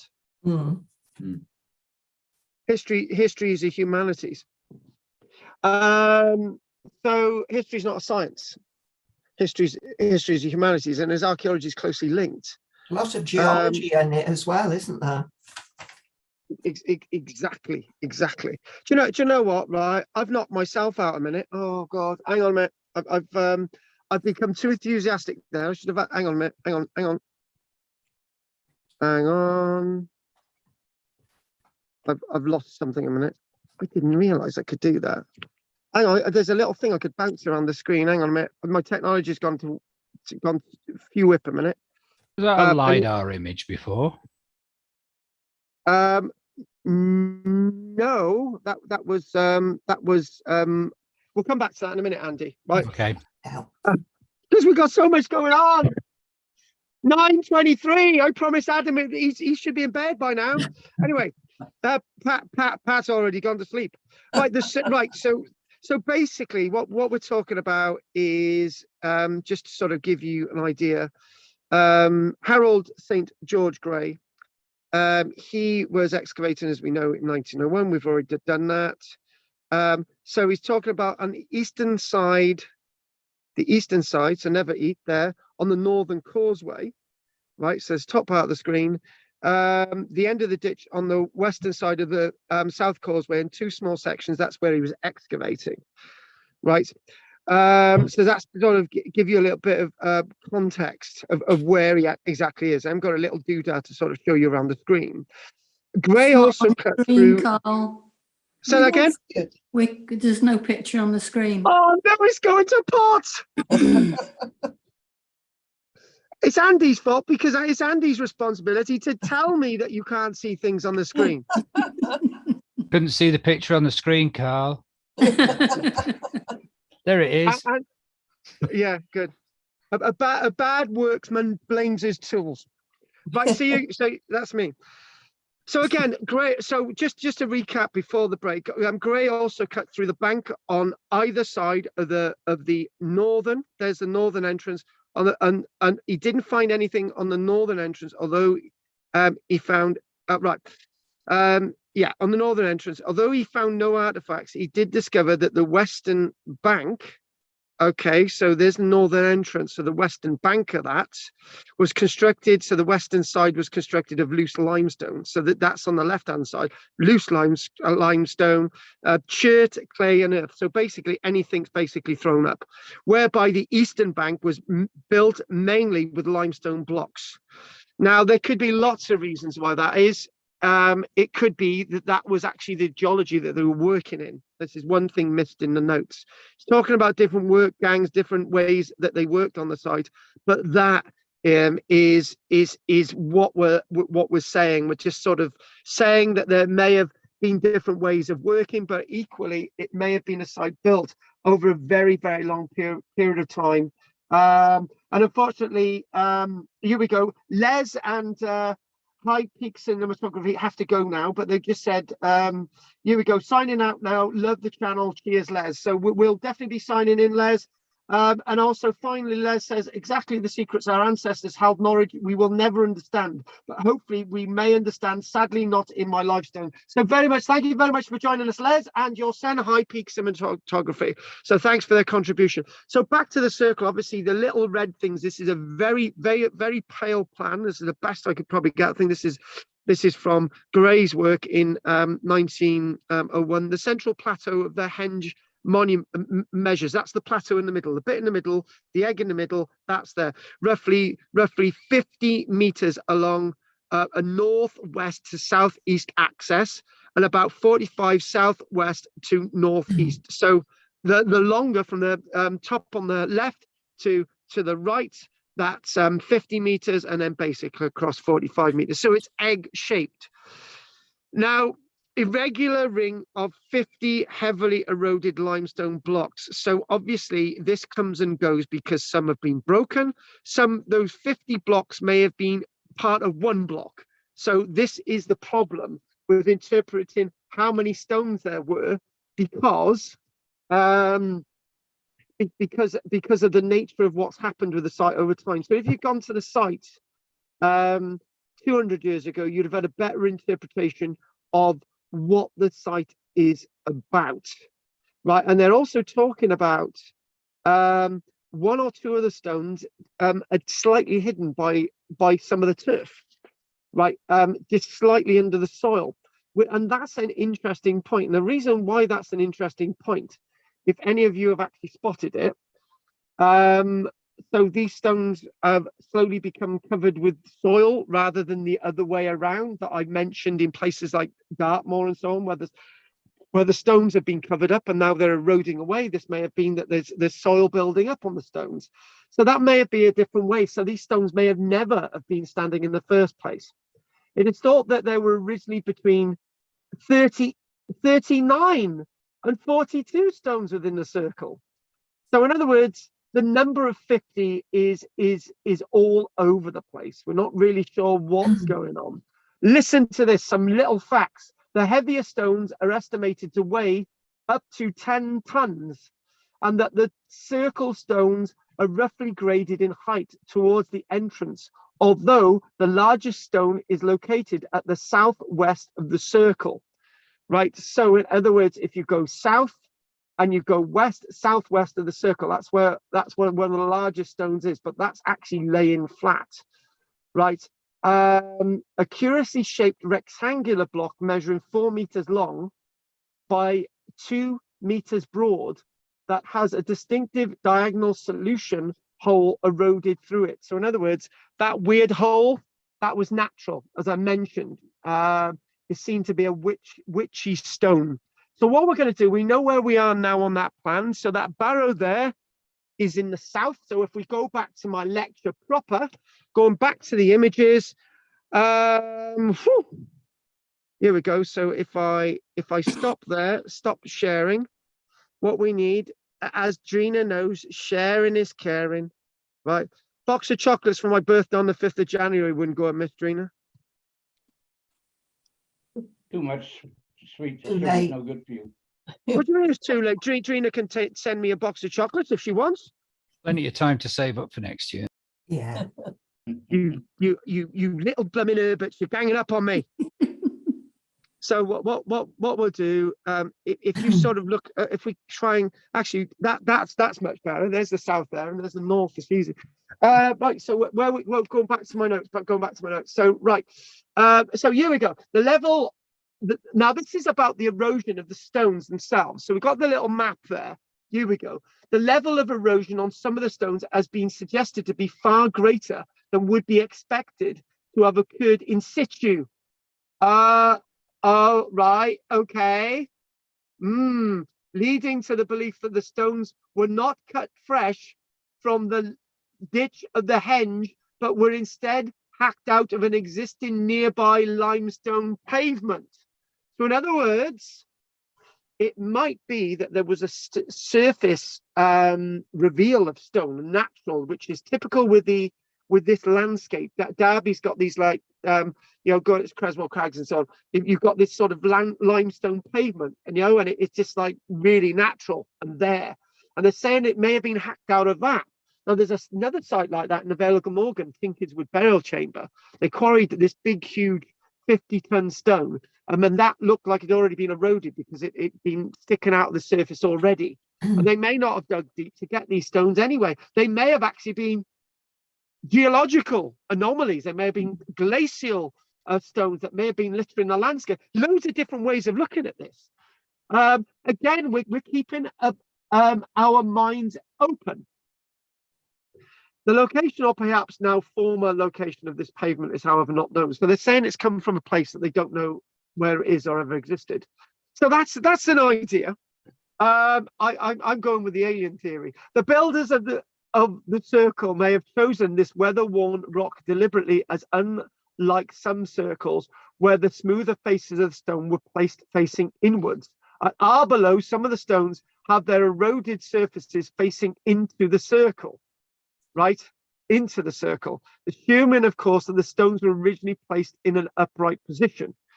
So, in other words, one side is smooth, and one side is weathered. Right now, this is another lecture altogether. I don't want to go too much into this. While many of the stones lay flat to the ground, others are at a slight oblique angle, and one stone to the west of the circle is clearly leaning rather than prostrate. We'll leave that idea for now. Okay. Now, again, keeping this nice little plan in, right? John Barnett from the Peak District Archaeological Service has produced a plan of where each stone would have been placed if indeed they all originally stood upright. Now I've got that plan here, right, which I'm reading off, right? So I might show you that. I might go off this and I might show you this, right? So this will give you an idea. This will give you a nice little idea of what we're looking at. We won't do this yet, right? The stone bases are shown when I'm going to show you as the red marks on the plan, and the red dashed line, in my interpretation, the fallen stones are from Gray's time.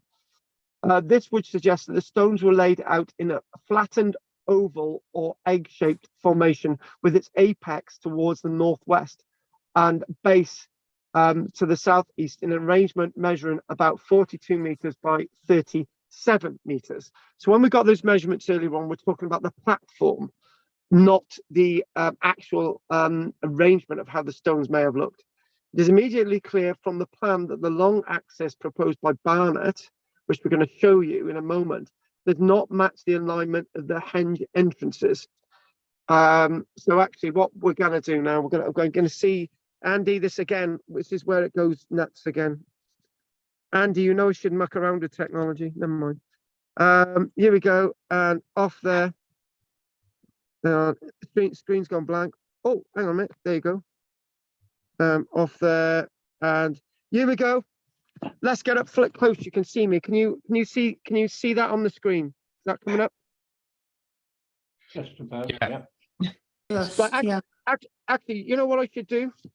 If I go to this page now, right, then we can get it direct. Hang on, if you bear with Yeah. me a minute. Andy, Yeah. talk about something a moment. Talk about something a moment. Oh, right. Just talk about the I was cricket score. wondering. Yeah, I was wondering also as whether there's been any current excavations there, and to establish whether there are socket holes or not. So, No, oh, there's an No, opportunity. Yes. not in any. Well, tell Claire. Yep, I'll have a word. I'm sure that she could talk English Heritage into doing it. You said it's privately owned. Oh yeah, it is, but English Heritage would have to give permission because Oh, it's scheduled. Okay, right. Fair I'm enough. just wondering if they're all lying down. I get the feeling they've always been lying down. Why have they not been reclaimed by nature, covered in lichen and moss? It does actually say something along those lines, that some of the stones are slightly buried at this minute. You know, that there's some earth on some of them. So what we're going to do, Margaret, we're going to look at this plan now, which is going to look great. This is a nice one. Right, okay, I think there we go. Nice, look at that. So there we go. We've got that nice little plan there. So if we can go there. So here we go. So we're talking about the red. Hopefully this is coming up clear. The red dots on there are indicating where the stones may have originally stood. It is immediately clear from the plan that the long axis proposed by Barnett does not match. So in other words, you can see that line. They don't match the entrances. They don't match it, right? So which is very odd, which almost certainly indicates that the circle and henge were not contemporary structures, which I've said. This, you know, it might be likely that none of this was nobody ever sat down. It probably took 1,000 years to build this. Indeed, it may suggest that the two components serve different purposes. I haven't mentioned that, but you'll understand that I would agree with that.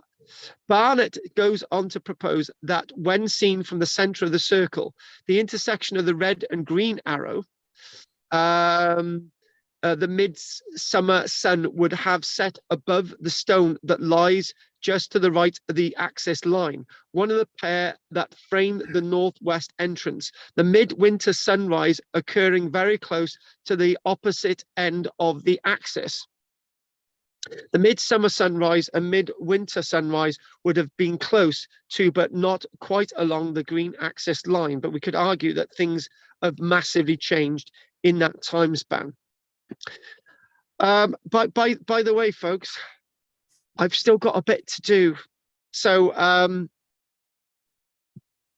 right. So, let's just keep flowing, my friends. Keep flowing. So, the cove is the little structure in the middle, just to the northwest of the center of the circle, almost along its long axis, are the two largest remaining stones. There we go. That's up on the screen. The largest remaining stones. They are pretty big. The slender one, 4.3 meters in length, and the one to the southeast, 4.2 meters long, by 2.6 meters wide. So it's a sort of squat stone. They appear to have fallen outwards from a roughly square shaped arrangement or cove. We mentioned something like that at Castlerig, which was 2.4 meters across, they say. That's indicated there in that sort of box, which is created by the red marks. The two tall stones at either end of the structure may have served the purpose of shielding the interior of the cove and perhaps any ceremonies that may have been enacted. So in other words, you're trying to stop people from the causeway bits from seeing what's going on, but that's really not going to work because of the alignment. Coves are very rare at British prehistoric sites, but you do see one at Avebury and one at Stanton Drew, and obviously the site that we mentioned at Castlerig. So John Gray's excavation uncovered the skeleton of an adult male buried not far below the surface on the eastern edge of the cove. That's really interesting because we're talking something similar about Castlerig. The man had been laid on his back, roughly north to south, with his head to the south, but his skull had been crushed and his lower jaw was missing, as were his hands, shin bones and teeth. But when you think about it, right, it's quite a few years since the body was buried. So, you know, it's likely that stuff would have gone missing. The skeletal remain undated, but it could have been a later burial. A little further west, our Mr. Gray found a pit that contained a fragment of human arm bone, but as the pit showed evidence of a previous unrecorded excavation, there you go. That answered the point of what Drina was talking about. Was there other holes? You know, were there holes at the site indicating that these stones had been placed into them? Well, we've got a pit that's been dug by another archaeologist with a human bone in. You see the problem that we've got? Other human remains have been found at the site, but it's just mentions and you know, it's sort of, you know, we haven't got them today. So unfortunately, what we are going to do, we're going to pass on the barrow because we're going to pass on that because that's clearly Bronze Age. I would love to talk more about that from 1770. Lots more to be said. Maybe we'll come back to this site when we look specifically at the Bronze Age. And it might be nice to come back to the site because we might have a little bit more from our friends online after you've watched their videos. So that would be good. So we'll come back to that. Right, so hang on, back to this again. We're going to go there. And there's an avenue associated with the site, but we're not going to do that today, right? So just if we go back to my original presentation, which will put us back to where we are. This is a great plan. And this is to be found on, if you go on the internet, this is to be found on Abor Low, stonecircles.org.uk. You might be able to find it. I'm hoping that you will. So if we go onto here, and we go off, and I haven't even had a go at Margaret for ages. That's a shame. Margaret, we all love you. No, you called me silly. I've gone right off you now. You called yourself stupid. Oh, okay, you're not silly. You're a lovely, cuddly woman with a nice dog. Too late now. What? Hang on, Margaret. What bloody accent was that? There goes that library. She's not. That's how she's keeping herself warm. I find the name of this place rather curious. Abor Low. It means like a wooden enclosure, doesn't it? An arbor is like a wooden enclosure. Well, actually, the answer's coming. Chronology of Abor Low. So Abor Low is clearly a monument that is comprising a number of different elements over a long period of time, with an elaborate time span and remodeling of the site with different. So when you think about this site being constructed over a considerable length of time, there are different meanings, changing meanings, as we're talking about now, beliefs and values of those who undertook the site and rebuilding. And the one thing as well is, you know, there are how many of us today? 8, right? 8 of us that might have 8 different purposes for the site, and we might all be right over different periods of time. Remember, you know, this is an incredible period in time that this actually occurred and was actually used for. A site to be used for over 1,000 years is actually no mean feat. There's no cathedral in Britain that's been used for over 1,000 years, and look what's happened to lots of our cathedrals. And when you think about this as well, that the elements themselves seem to continue into the Bronze Age, because you've got down in the right hand corner there, in the 1861 plan, you've got a barrow, and that barrow, that circular barrow from the Bronze Age, has utilized some of the earthen bank to build the barrow. But Andy, it's not dug in the middle of the site, so they've respected this site. This site has got meaning to them. I will argue with anyone till they go blue that the people in the Bronze Age didn't recognize the importance of this site, because they did. They respected it. And they tell you what, the best place to put a burial monument is smack bang in the middle of this, and to complete the ditch all the way around the outside. And you've got an amazing monument, but they didn't do that. They put it on the outside. Do you think the Romans respected all of this archaeology? Is there any mention of henges and stone circles by was it Tacitus that wrote about? I thought you said the rodents. No, the Romans. I just wondered if the Romans respected everything. Do you want my honest answer? Do you want my honest answer? Right, they did respect it, because the stones are still there. Stonehenge, the Romans could have made a beautiful road out of Stonehenge. They didn't. Avebury, they could have done the same with Avebury, because that was an important route. They didn't do it then. There are monuments up by Hadrian's Wall. Why didn't they? Why? Actually, Castlerig's a good example. Why didn't you break up all the stone at Castlerig and use it in the construction of Carlisle? They might have demolished a lot of circles and things that we don't know about. But Margaret, lovely, right? A lot of them survived. So you can't have it all, can you? Do you see what I mean? I just wondered if they'd mentioned in their, was it Tacitus that did all the writing? Actually, that period, did he mention them at all? To be honest with you, I'm going to go with the answers that my grey matter's telling me one thing, right? I'm gonna say that there's no mention in Tacitus or Julius Caesar, but I'm just or Vespasian, but on all the other writers. But what I think something in my mind is telling me that maybe there was one Roman writer that did mention something.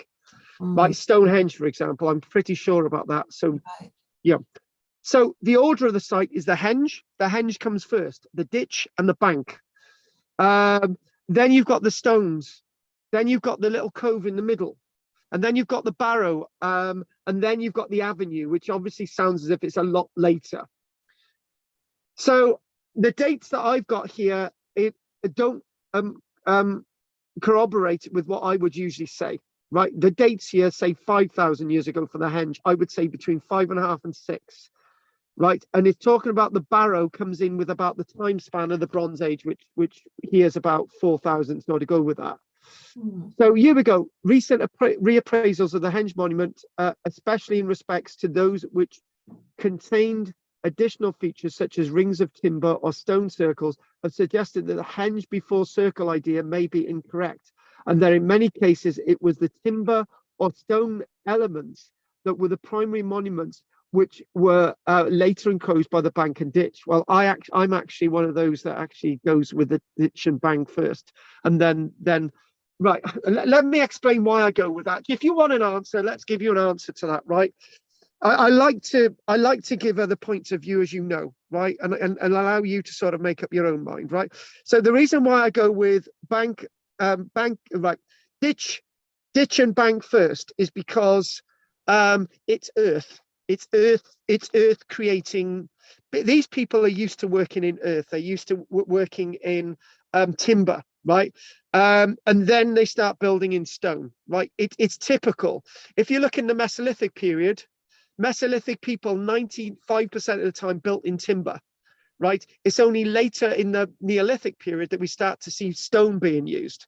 Stone burial chambers come later in the Neolithic period. You know those bank barrows we mentioned?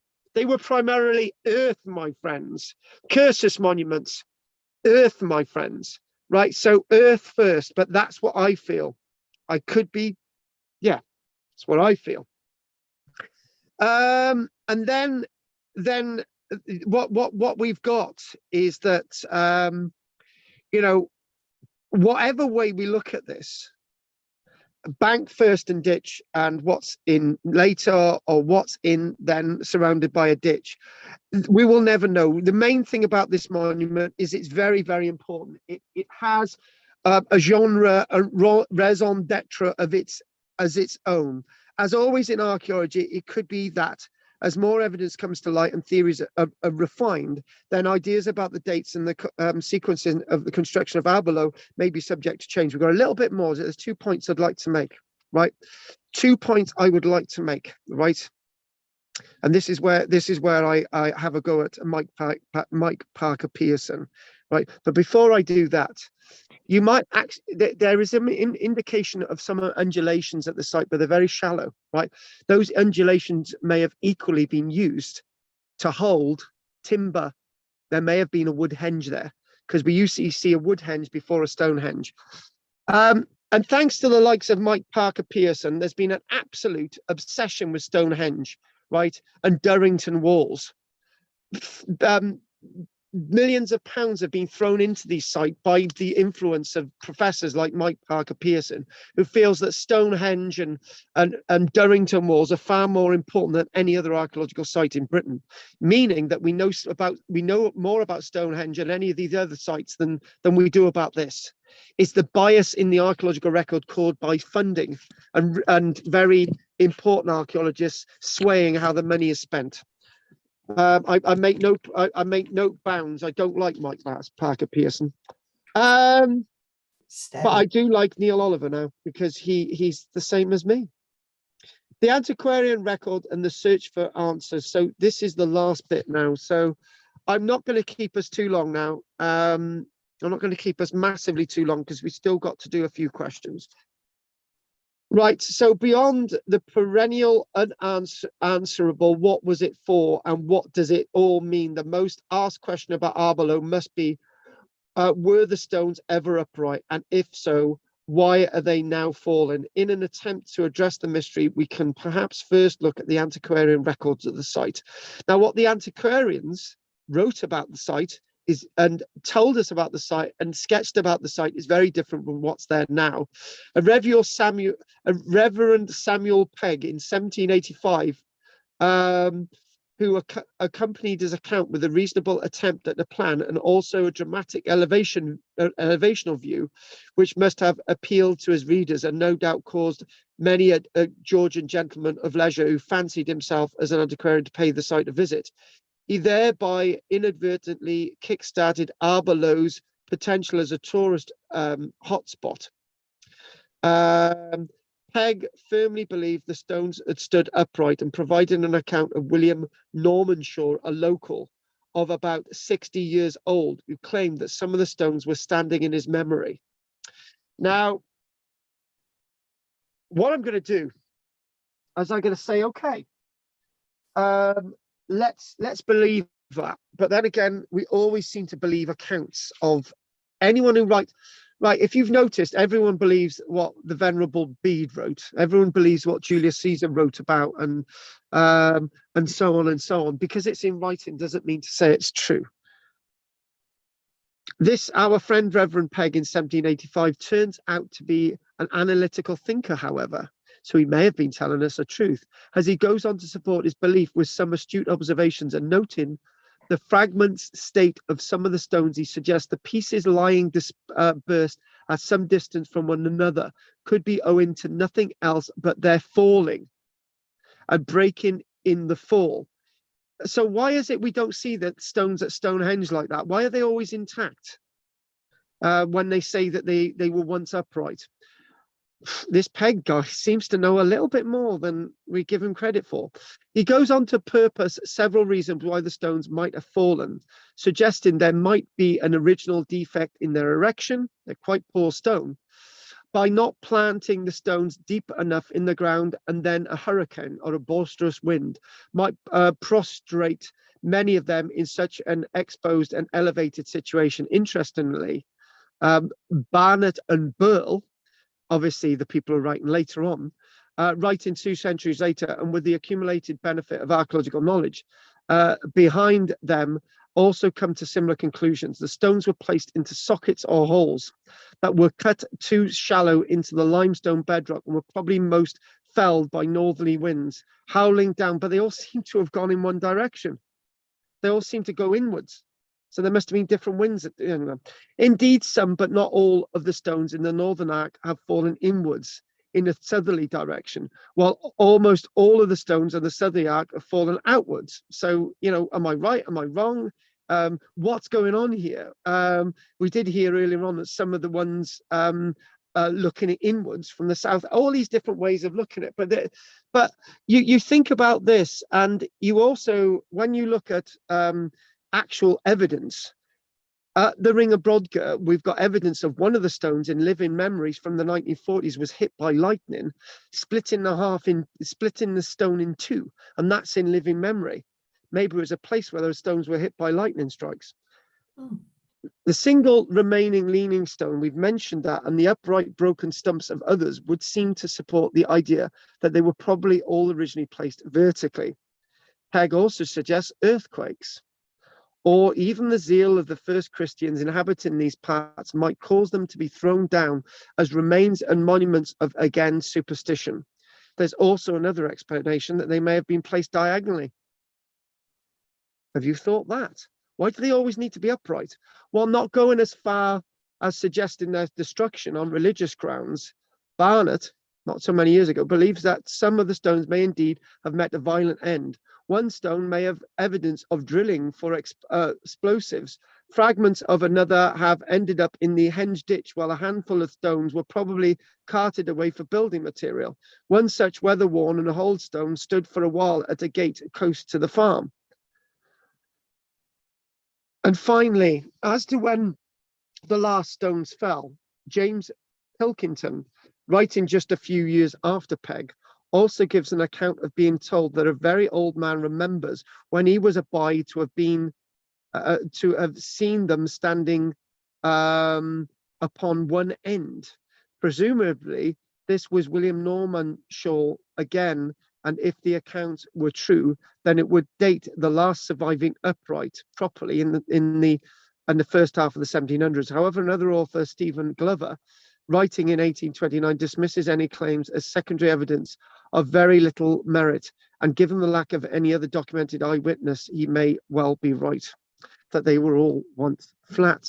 And again, finally, this guy Glover in 1829, nice aerial view there, also included a plan of the site said to be copied from an accurate drawing by Samuel Mitchell, who worked alongside William Bateman, father of Thomas Bateman. We mentioned that earlier on. It may not be particularly accurate, but it does show the low earthwork bank or avenue emerging from the south of the henge bank. So we've got an avenue. See, there you go. So you got the avenue on there? Well, Got it? I can see it. It also depicts several stones within the southern You're not southern screen entrance. sharing, you know that, Oh, don't we're you? not seeing anything. No picture. How long have I not been screen sharing? For the last 5-10 minutes. Oh, why didn't you tell me, you bunch of numpties? Oh, we didn't know you. We thought you were. Oh, you were so It's encapsulated only by now my you mentioned words. the picture. You got a picture now? Yeah. Yep. Are you sure? Yep. You bunch Well, of almost. numpties. Oh. So in other words, what we're talking about, this avenue may have had several stones flanking it. Whether this was just a misinterpretation or you know, based on the other stones in the entranceway. So this could be an avenue like Avebury in Wiltshire, where the double row of stones of West Kennet Avenue lead towards the southern entrance of the henge, but slightly away from the southern entrance, but we don't know. The entrance may have changed. It might be different. How do we know it will always look like that? You know, this is perhaps to be seen not as the Stonehenge of the north, but the Avebury of the north. Because then there can never ever be another Stonehenge as it is, Avebury of the north. There is other things to be said about this site, but what we will say is that this is a highly invigorating, a highly important archaeological site, with you guys having so much more research to do. So Les Pickering site, high peak cinematography, type in Abor Low and you'll come up with his video, and he does an aerial view of the landscape and whatever with his cell. It's absolutely spectacular, and that's what got me hooked on this site. And guys, You didn't know that I would be able to give a 2-hour 10 lecture. We had a little bit of a wait. So in other words, we've been on now for 2.5 hours. Right. So what we're going to do now, we're going to see if there are any questionos from anyone. And there, if we look at the images, hang on. There is Abor Low in the heart of the country. There it is again. Beautiful enigmatic images about Abor Low. There's our 1861 plan going all the way back to the beginning of the lecture. There's that stone I mentioned. Is it 4 meters long stone? There it is. More of these beautiful plans. There it is, beautiful. And there's a GR and a VR because it's been used for surveying. And there's a witch. Right. Any questions? Right. Hang on a minute. Let's just. I can't say that about Amber, just in case I'm ever acting with her one day. Right. Okay then. Any questions?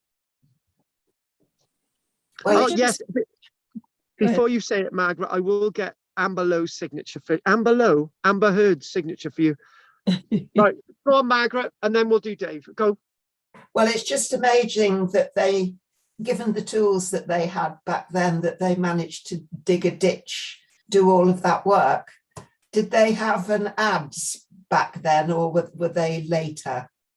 We mentioned those early adzes that had been found in Ireland. Yeah.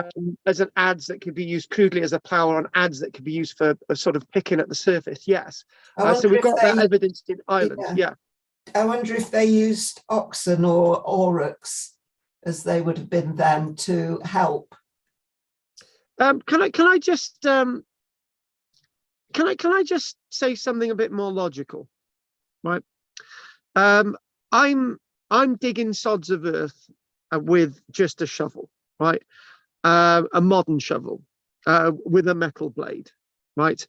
And it's quite surprising how many sods of earth you can move just yourself and stack them up, right? That's just me, right? And I've decided that we've already put the last layer on the roof, and it's a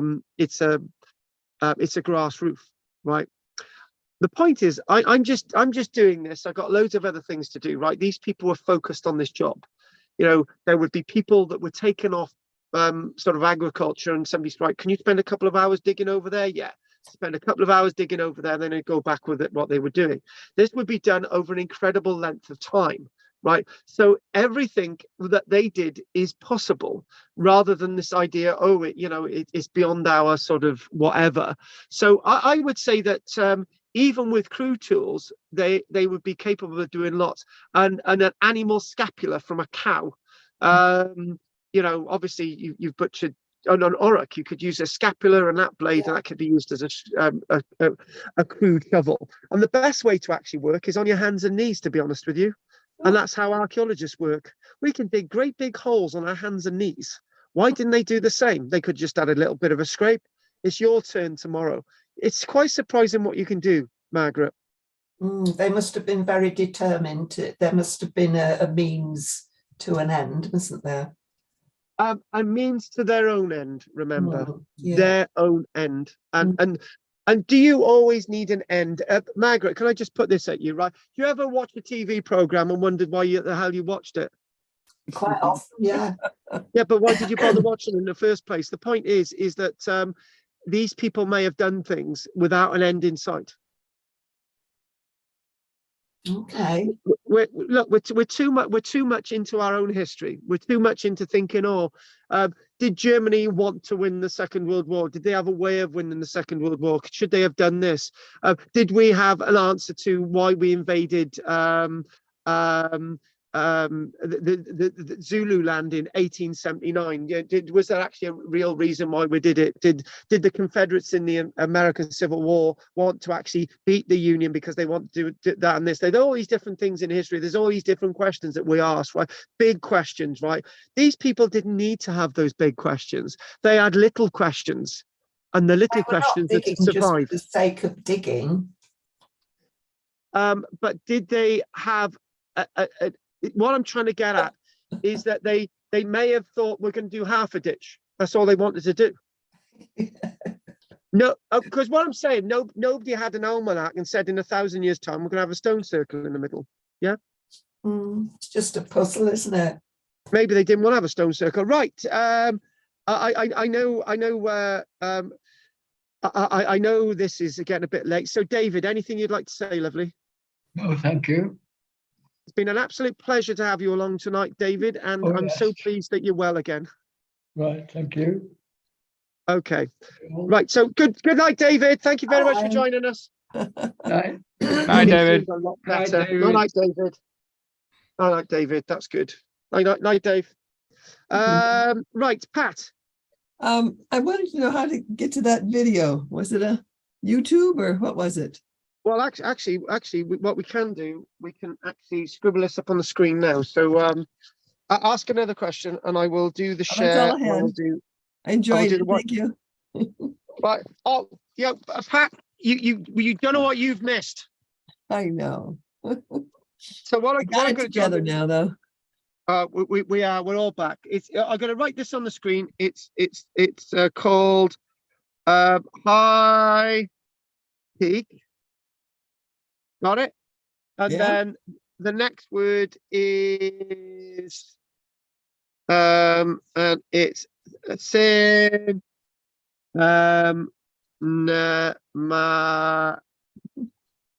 cinematography. Right, yeah, there you go. PHY, cinematography. There you go. All right, Yeah. Yes, yeah, I got it. got it. Good. So let's go back and stop sharing. Right, okay. Is everything from you, Pat? Then, yeah. Yep, fine. Thank you. Great. Right. I've decided I'm going to give Margaret a break next week. Andy. There is a natural chronology to the banks and ditches, isn't there? Yes. But I wondered whether the first one they dug out, and I think you mentioned something about them digging it out of the limestone. That must have taken quite a long time, and then they thought, this has taken way too long. Let's just bung the other one up with gravel and mud, Yeah. which would be the opposite way around to the traditional way. Or maybe it was the other way around, Andy. Maybe that was taxing, and they just thought we'd chuck a load of stones in there. Yeah. Yeah. So there's different ways of looking at it, like the hunter-gatherer thing. It's just like It's a great shame that nobody's done anything